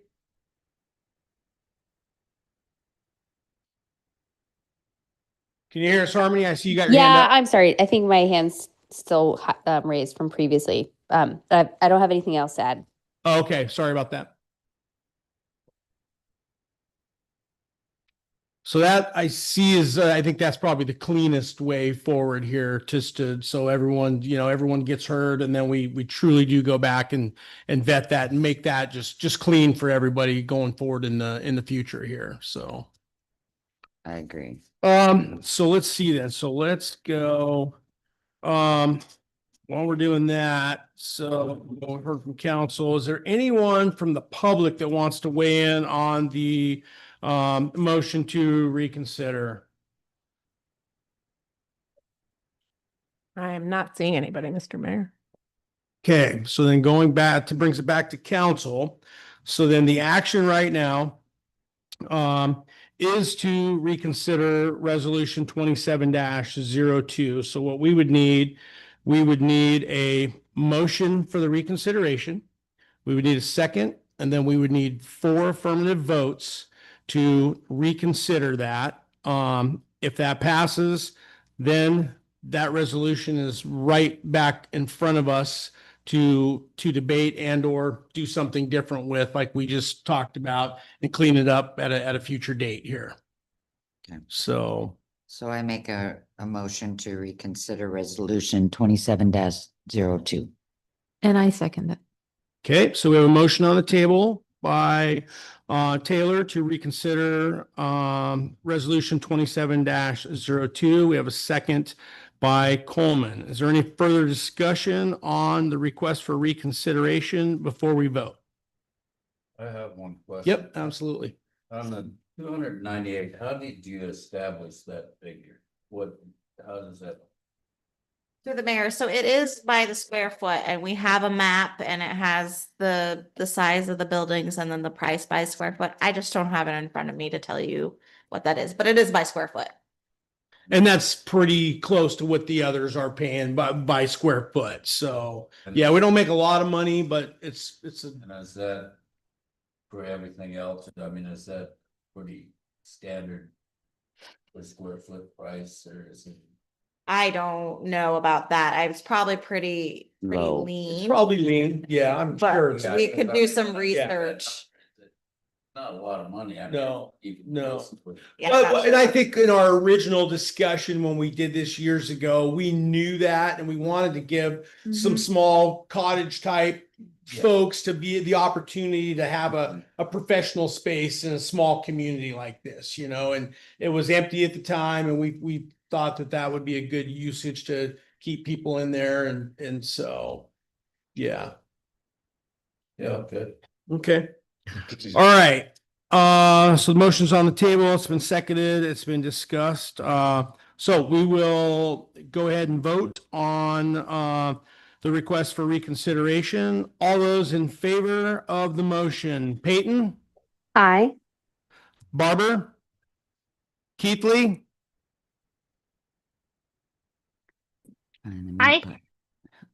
Coleman, Aye. Taylor. Aye. Okay, motion passes 5 in the affirmative, 1 absent. So resolution 27-02 has been reconsidered successfully.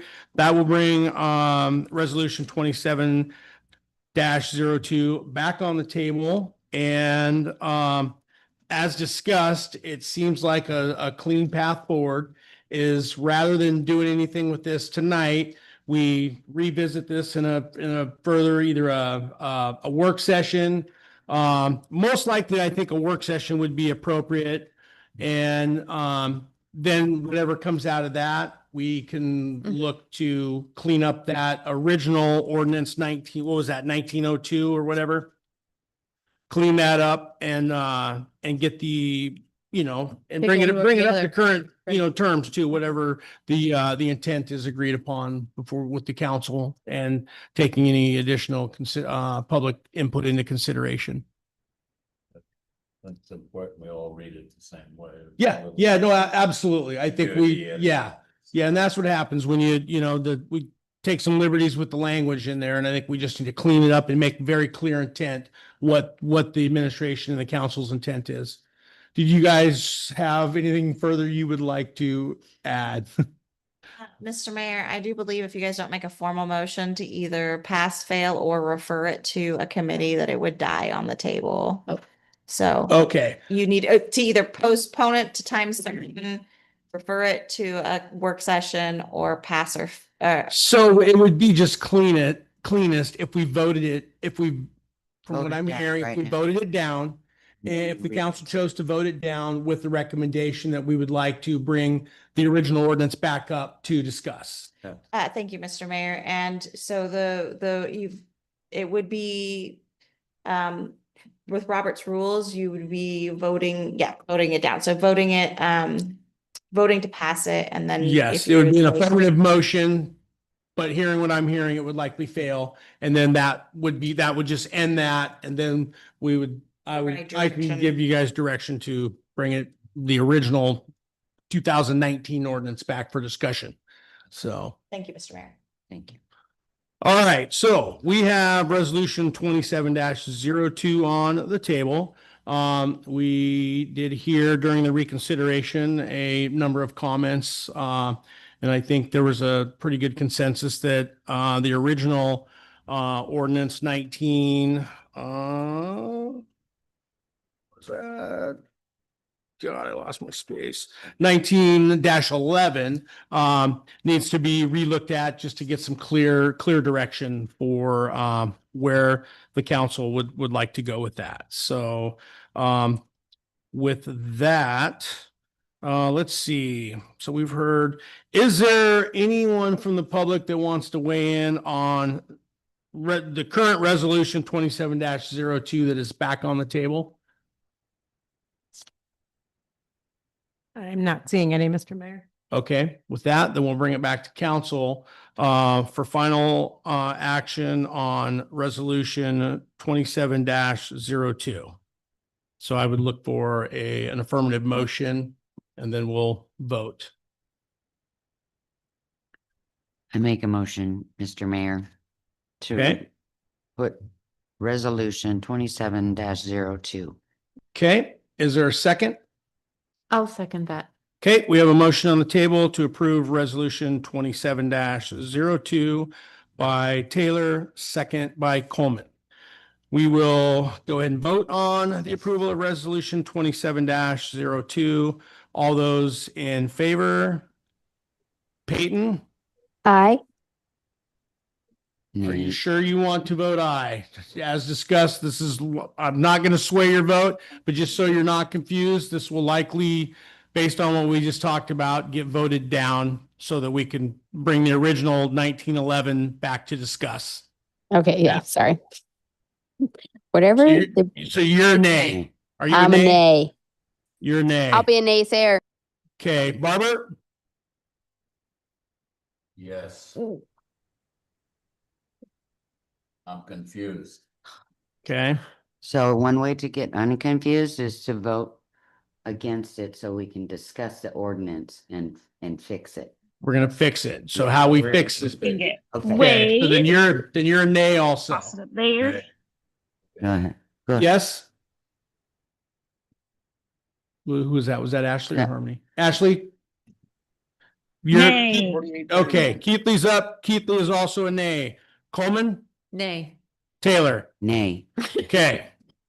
That was a little rough, but just motion fails. Motion fails with 5 opposed, none for, 1 absent. So with that, resolution 27-02 is dead.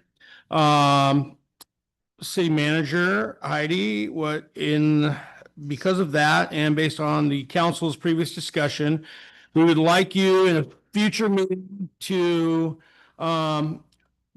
schedule a work session or as a discussion item in a council meeting, whatever is easiest, so we can discuss ordinance 19-11, its original intent, and then take care of some cleanup going forward. Is that good enough for you guys? That works for me, Mr. Mayor. Another thing that we can do as part of that, if that makes it cleaner, is that if Councilmember Taylor or Langvard or Coleman wanted to work with me, we could actually Come up with some draft language? come up with some language Would love to. and present. Yeah. I'd be as interested in being part of ordinance. that discussion. Yes. Yep. Well, then that becomes a full council. Yeah. We can work on some draft language. Yeah. Pick a person or two, as long as it's not a quorum, and yes, come up with some language I think would be helpful in that, so we have something to discuss. And then I think it'll be pretty straightforward, you guys. I think we just need to do a little cleanup here. I think it's pretty, and again, this has already been 7 years now. So obviously times change. It'd be good to hear, maybe some occupancy rates, what we've done in the last 5 or 6 years there, just to, what that's looked like, what kind of revenues we've generated. Won't be much, but yeah. And then we can have that discussion, clean it up and move on. Thank you. Thank you, Mr. Mayor. Okay. You guys all good with that? Yes. Okay. All right. Thanks everyone for that. All right, that takes us to item N, the city manager's report. Okay, thank you, Mr. Mayor. This is in the laydown. Had quite a bit of activity per usual. I'm super excited, but it's a little bit, we're not quite there yet. But we did get approval from MARAD to widen the dock by 2 feet. And so we took that back to the contractor along with a couple of the other things that we've negotiated on for budget. And we're just cleaning up those 2 items. We'll send the contract back to them. They didn't have any issues with the rest of the contract. So I'm hoping that means we'll have something signed in the next week and then continue to proceed with that project. It's super exciting. That's super exciting.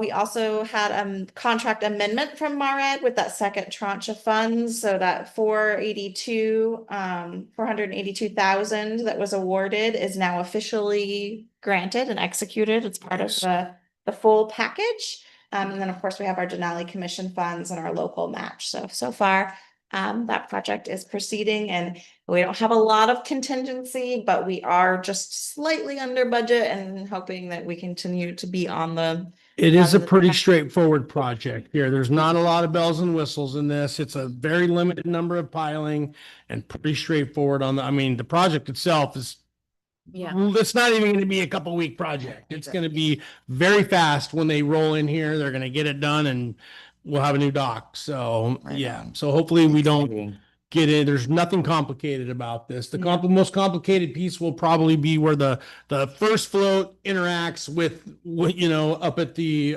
top of the dock. So other than that, hopefully they'll get in, get out, and the community can move on with life here. So super exciting though. Very exciting. Yes. It's amazing to me that 2 feet wider saves us $28,000. Like It's 2 feet wider. And it's 2 feet wider. And you can think about that in the beginning.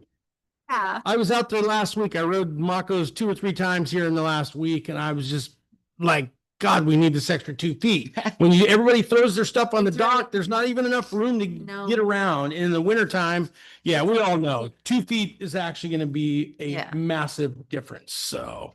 It'll be great improvement. With the uplands, so we're still going back and forth with DNR. We did fill out that application back in April for the survey instructions. They still haven't come through. They're supposed to be finding them now. I'm not really sure what's happening there, but we will continue to, send in a new application. Are they Continue understaffed? to work, work through Right. it. We also, I know we talked about potentially having a plan for, cameras or power security out there. So I have received a couple of quotes. First, we were looking at what it would look like to have a standalone security system. And it's quite the endeavor. It's kind of cool, super doable, but expensive. And then so also reaching out to HEA to see what it would cost to just put in a meter.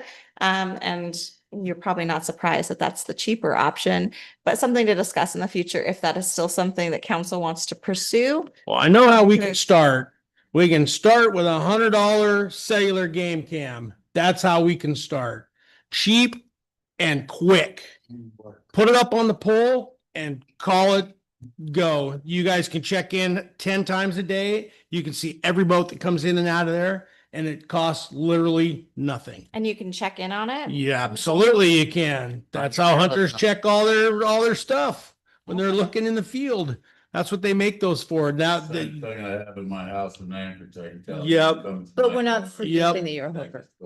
yep, when you're remote, that's what all the remote cabin guys are doing now. They're all, because they used to never have cellular game cams. Now they're cellular and it's slick. You just pay like a monthly fee. You pay, it's like $12 or $15 a month. I for kind of love the- this idea. Yeah, because there's no phone. Absolutely. You're just paying for a cellular number for that camera to store it in the cloud, and then you're just going in on the app and getting it out of the cloud. Wow. So, I Sounds mean, that's in the awesome. short term, that's quick and dirty and easy. And then what technology do you have to malfunction? Because, a seagull flew into it. or I had something. Who no cares? idea. Yeah, Thank you, yeah. Mr. You know, Mayor. there's even one just with the internet. I have it, Ione. At my cabin, you don't even have to pay them. Yep. Yeah. Yeah, those are great. So what internet is that off of at your cabin? Off my cell phone, Off your cell phone? but I don't pay a fee to anybody. I bought it on Amazon for $20. And so we'll go one step farther. If you want to get real crazy here, you just get a Starlink Mini. You don't even have to get a regular Starlink. That's what we were gonna You get do. a Starlink Mini, you put it out there, and then you just go buy the Blink system or any other little cheapo sleazo system you want that we Mhm. all have at our houses and Yep. businesses. That's on an app.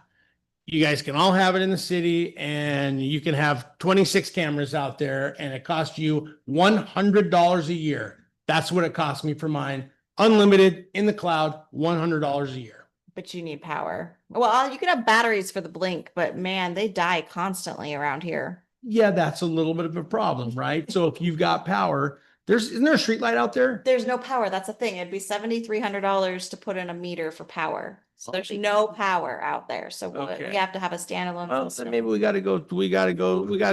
Eventually anyway. No, we talked to They Andy. work with solar. Yeah, we talked to Andy and we do solar. Yeah. Yeah.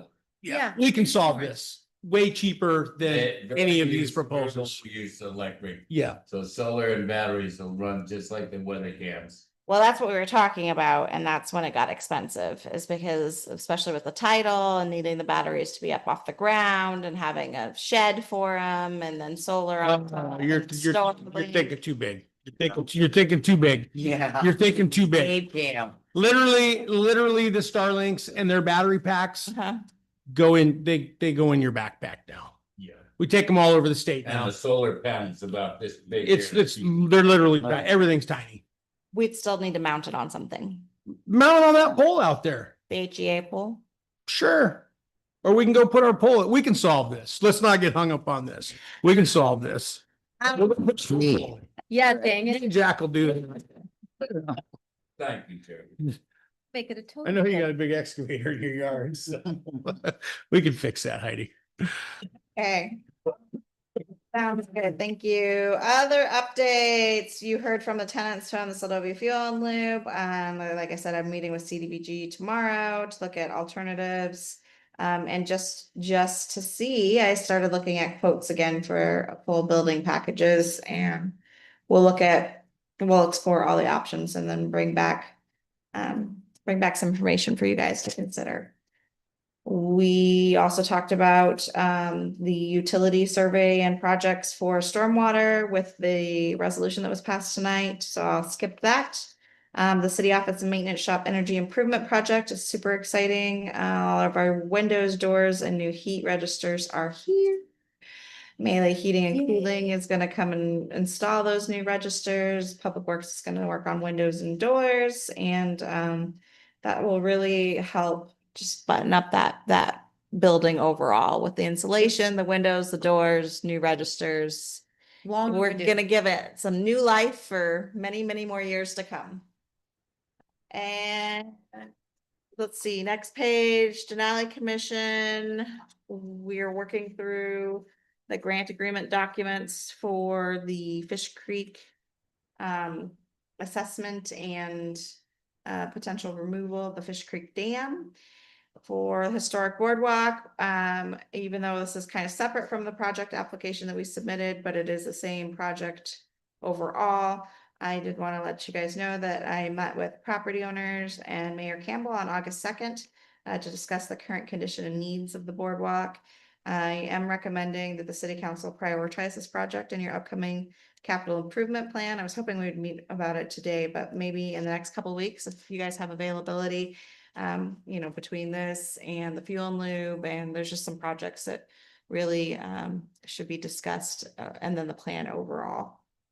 So looking at what our options are for the refurbishment of that boardwalk. And this has been in the background for a couple of months now on page 5 there, item 21. But I think it's been in the background and we really haven't brought it present. And when we're talking about the capital improvement plan, I do want to make sure that this is in process. It's not a guarantee, but just as a reminder that heavy equipment complex of the inundation zone planning project that you guys prioritized last year, and was sent to the state and sent to our federal delegates. It was picked up by Senator Murkowski, and it was submitted to the subcommittee on agriculture and rural development. And it is going through the appropriation process right now. Of course, that appropriations bill may fail, they can remove it out. There's still a whole kinds of things that could happen. But currently it is sitting in there for the potential of having some funding for that project. If that appropriation bill passes and it remains in there. So I just wanted to bring that back forward to let you guys know that is kind of in the background, and we'll see what moves with it. Other project activities, we did do a project request call out for capital improvement plan projects. And I think this is the most activity we've ever had from the public and businesses for projects, and it's getting attention. The library actually printed a copy and had somebody come in and take it, and so they printed another one, and it's had positive response looking at last year's CIP and really giving some thoughtful input on what is important for this coming year. We are hearing a lot about sidewalks. We're hearing about the boat haul out ramp, which has been on the list for repair. We're hearing about water lines, all different things that are really important to people. Exactly. Exactly. So we'll bring forward those comments in the work session. And then as well as we have the new cost estimates for the SFL building, which were high. And so we're going to continue looking at alternatives. We do have a quote for the boat storage yard electricity. We're going to cross off power, camera, and security at Jackloff. And we have some rough order of magnitude quotes for the crane improvements that need to be done. We did have an inspection in the spring for the cranes. They do need quite a bit of work. Initially, we're being told, by 2 different outfits that they don't even want to touch them. And one outfit said it was $30,000 just to begin and look at them. So that'll be a discussion we need to have. We also did issue 3 notice and order of impoundments on 3 different vessels in the Seldovia boatyard. Those vessels, if there aren't arrangements made and removal done by August 24th, they will be impounded, and then we'll move through the auction process, which is another month. So you'll start seeing those notices go through, depending on whether arrangements are made or not. City Clerk Diamond and Harbor Master Jan Peterson are working on the annual city auction. So that'll be coming up shortly, and it's looking good so far. I just also wanted to point out that in the background, I am working on our EOP. It's been time, just similar to that ordinance for the Seldovia space, it was done in 2019. So 7 years, and typically you want to review and update these every 5 years. So we're a little past time. It's a huge document. I think it's like 160 pages. It's going to take a hot moment to get through it, but it's past time. So I am working on that as time allows. We're also working on a zoning code review per our comprehensive plan that was recently adopted, and you guys did provide approval for an alignment analysis from the Alaska Municipal League. We'll be meeting with them on Wednesday to discuss that final contract, sign it, and move forward with that project, which will be happening in the Seldovia Planning Commission realm. And just wanted to make sure to point out that commission members are needed. So if you guys know Right. anybody who is interested or would be a good candidate, we do have 2 vacancies. And so for the meantime, vacations, variances, conditional uses, those are all going to get Comes up to referred to council. you guys because they don't have enough members to take action on them. So definitely we need more involvement. If you know anybody who'd be good, let us know. We can send out personalized letters requesting they submit an application. And we just really want to encourage people just to help out, be a part of this city government. That's a real easy step into being a part of the government and voice. I'm sure this is something that has been posted, and I just didn't even, because I'm so lame about looking at social media and stuff, but this has been posted, so we are actively looking We are. outside of this little group. Yeah. Great. And we've sent out letters in the past to people with personal invites, and we'll continue to do that. Like I said, if you have any people that you think would be good, to get with me Okay. later, and we can do that. No responses so far, but And the criteria, really quick in a nutshell, is they need to be a resident and voter in the city of Seldovia. for a length of time of, is Uh, there? I have to double check in the back. Nope, it's not. I'd have to double check. Yeah, I that. think if you meet the voter requirements, then you're in. So Yeah, I think to be a voter, it's just 6 months, I think, isn't it? Is it 6 months or 1 year? That's 1 year. Is it but 1 year? Let me check real quick. Okay. we'll check on that. Somewhere in Yeah, there. too. Okay, Trick no, question. Sid, I assumed it was. we do have one at-large member who is, doesn't have to be inside city limits. But that seat is filled. We did have, one of the commissioners request that we look into, if it's possible to have a second, at-large, but from the business community. So somebody who's active in the business community inside city limits, but doesn't necessarily have to be a resident of city limits. So we are going through the research process and reached out to legal on that one. We're not really seeing a path forward yet on that, but Okay. it doesn't mean that's not possible. Mhm. Some bigger commissions have that, but they have like 7 members. So we're looking at it and seeing what that. Because we don't want to get in trouble with legal, because something Yeah. passed doesn't, that makes And sense. typically, if you have an appointed board, they're representing the people that they are providing advisory guidance and quasi judicial action on. So Well, that business committee that they had was not very impressive as far as maintaining the integrity of the voice of the community instead of just their own business needs. I think we should have a minimum of One business person. a minimum of however many city residents before we even consider a second business owner as a vote. If, I don't know. I still am very unimpressed with the way that committee went forward when we opened that up.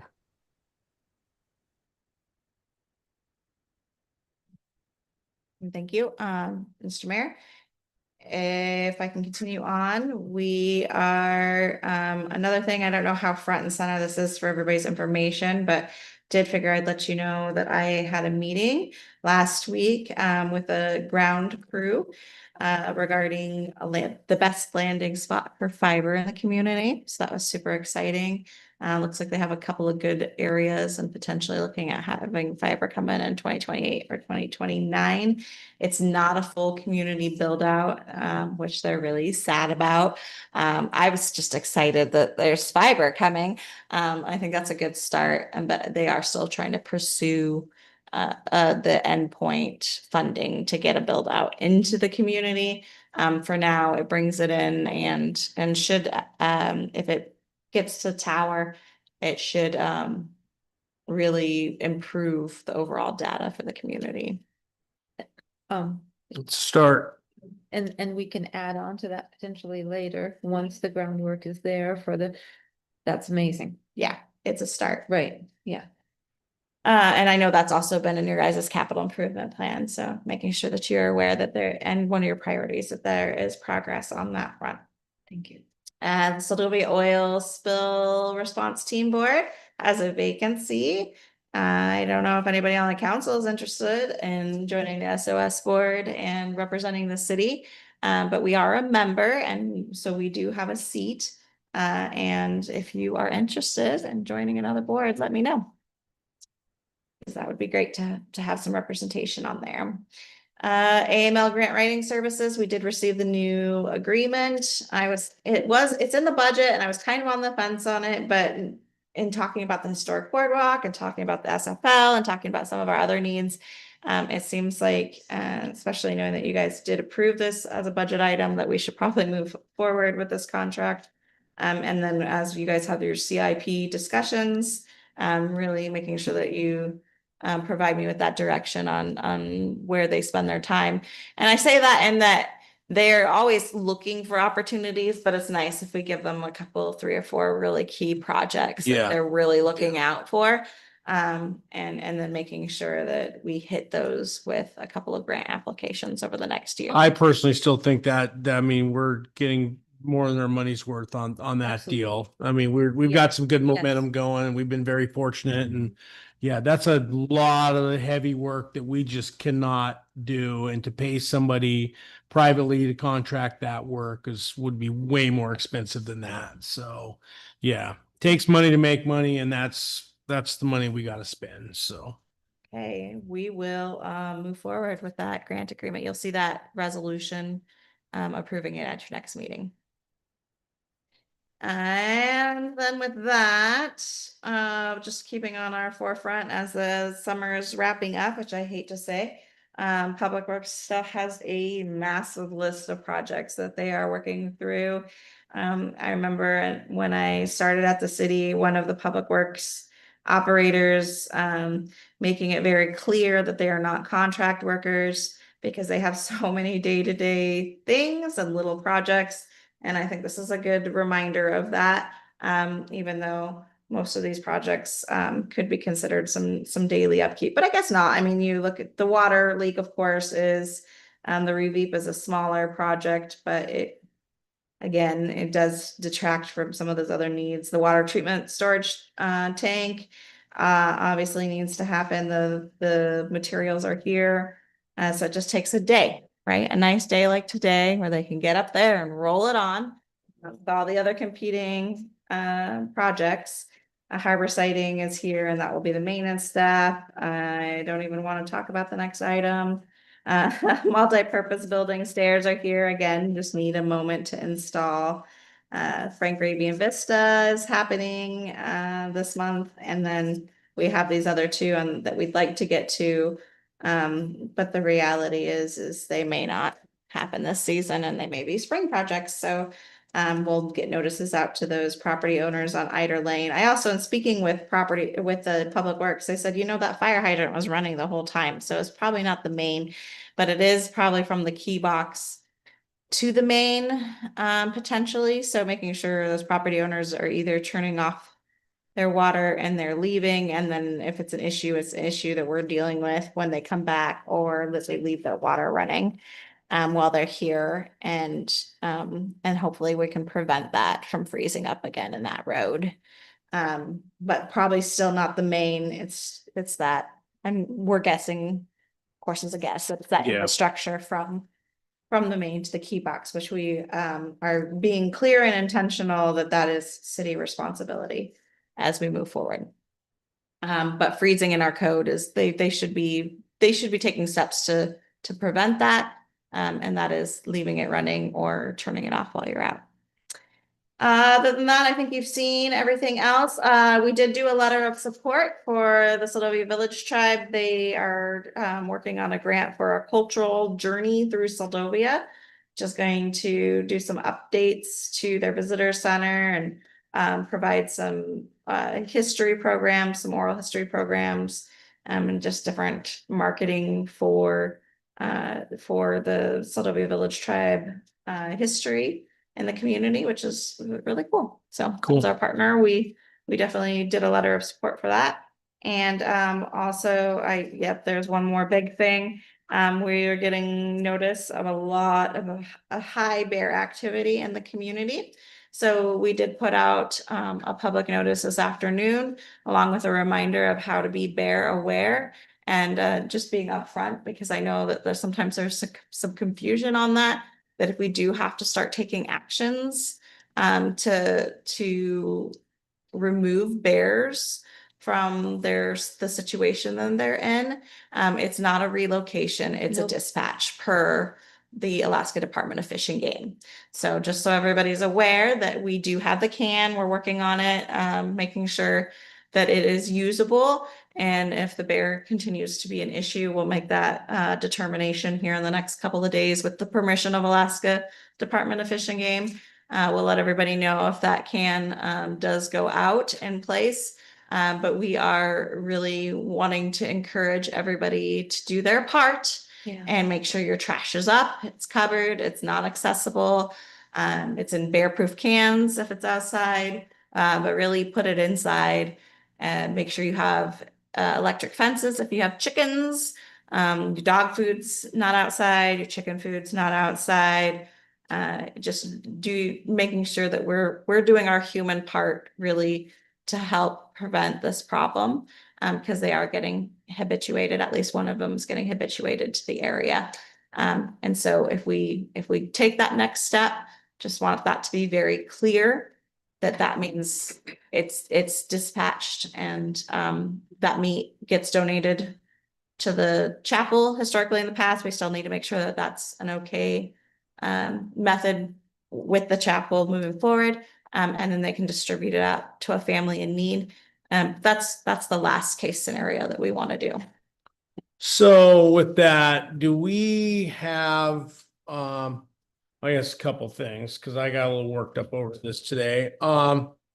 Yeah, there's a problem, and there's also the habitual offenders that everyone can see.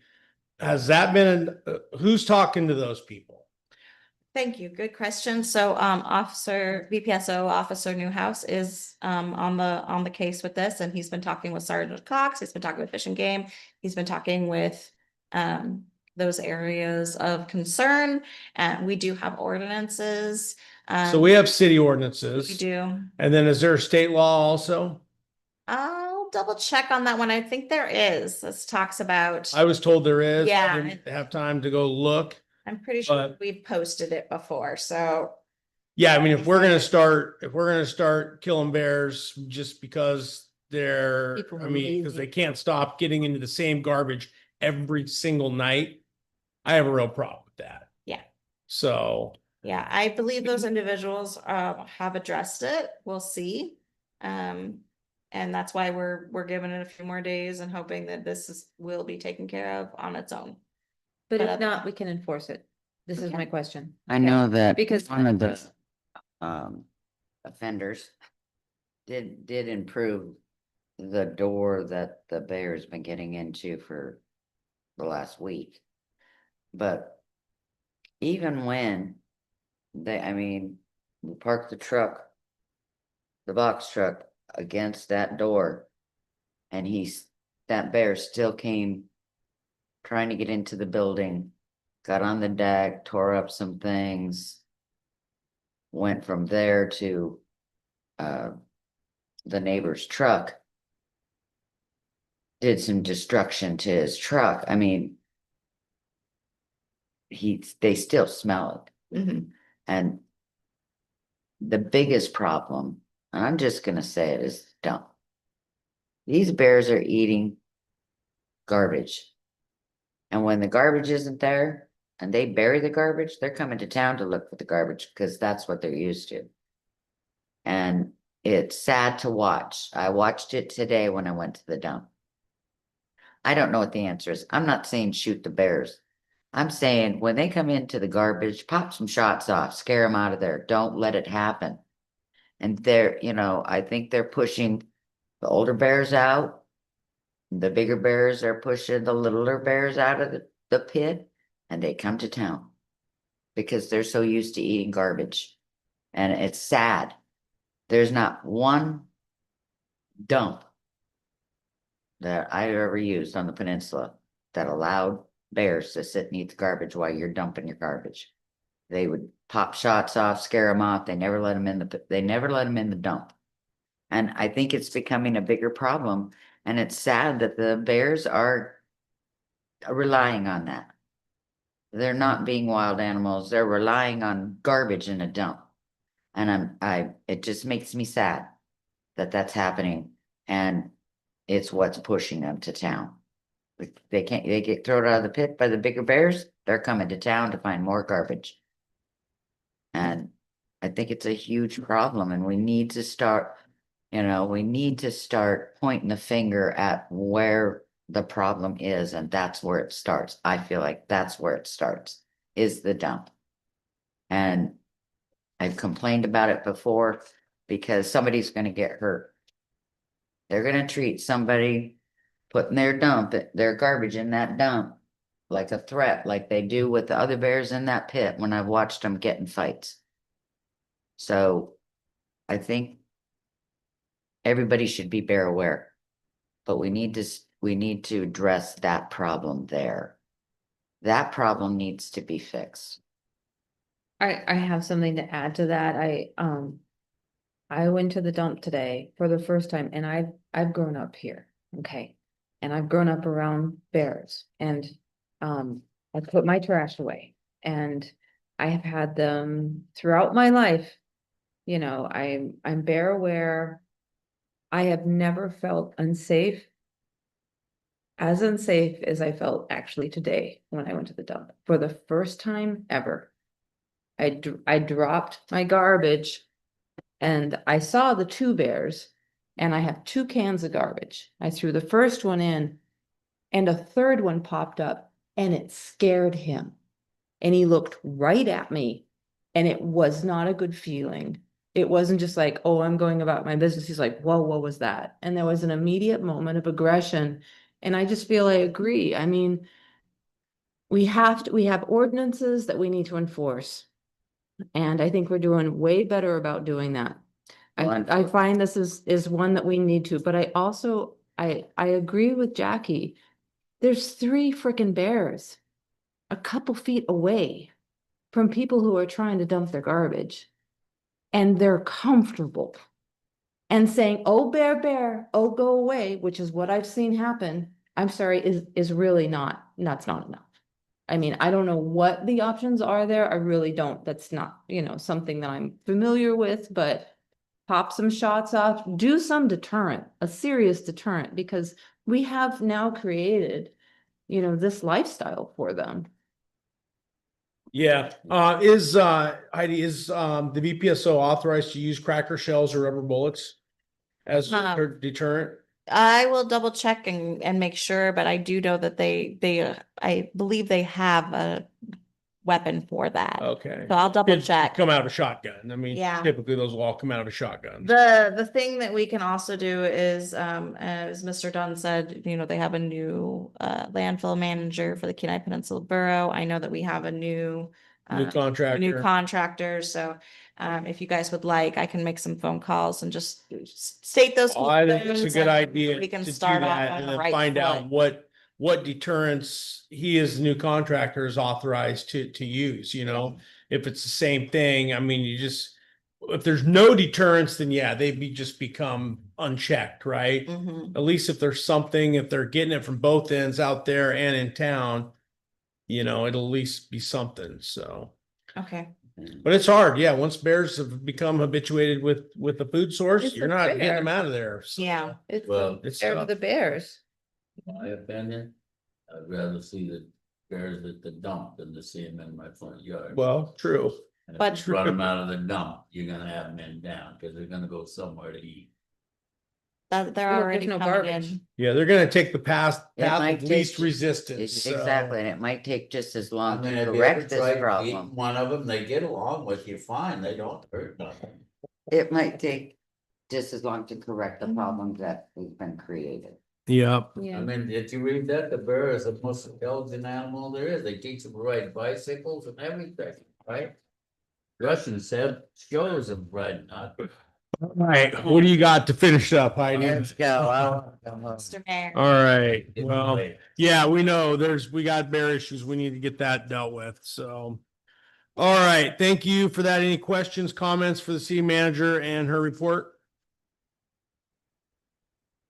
Okay, that'll take us down to item O, informational items not requiring action. Absentee in-person voting for the August 18th state primary election is available Monday through Friday, 9 a.m. to 4 p.m. at the Seldovia City Clerk's office. I went and voted today, so if you're going to be gone, make sure you get in there and vote. You got lots of choices this year. City manager will be out of the office from August 18th to 24th on personal leave. Is that moose hunting by chance? That's taking my eldest to college. Oh, good for you. All right. Reminder, the Seldovia municipal elections will now be held the first Tuesday in November. The declaration of candidacy period for the November 3rd, 2026 municipal election is September 1st through September 15th. Candidacy forms will be available online and at the city office. Item P, executive session none. Item Q, council and mayor comments concerning items not on the agenda. Peyton, you got anything for tonight?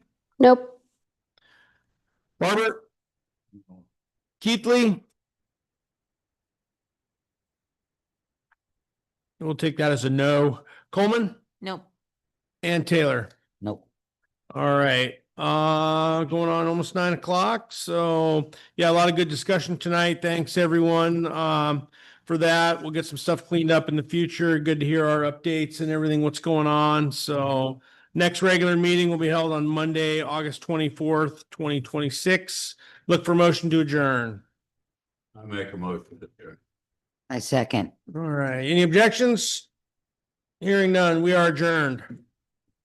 And Mr. Mayor, just for the record, even though the meeting is over, I did Yes. say on those offices to be filled, it is the seats for Councilmember Langbart, Councilmember Payton, and Mayor Campbell. So you guys know Am I up this year? you're up. Yeah. Wow. No. Wow. I don't even care. I've been doing this a long time. We're just gonna. I'm telling everybody. I had no idea. Someone asked me, they've been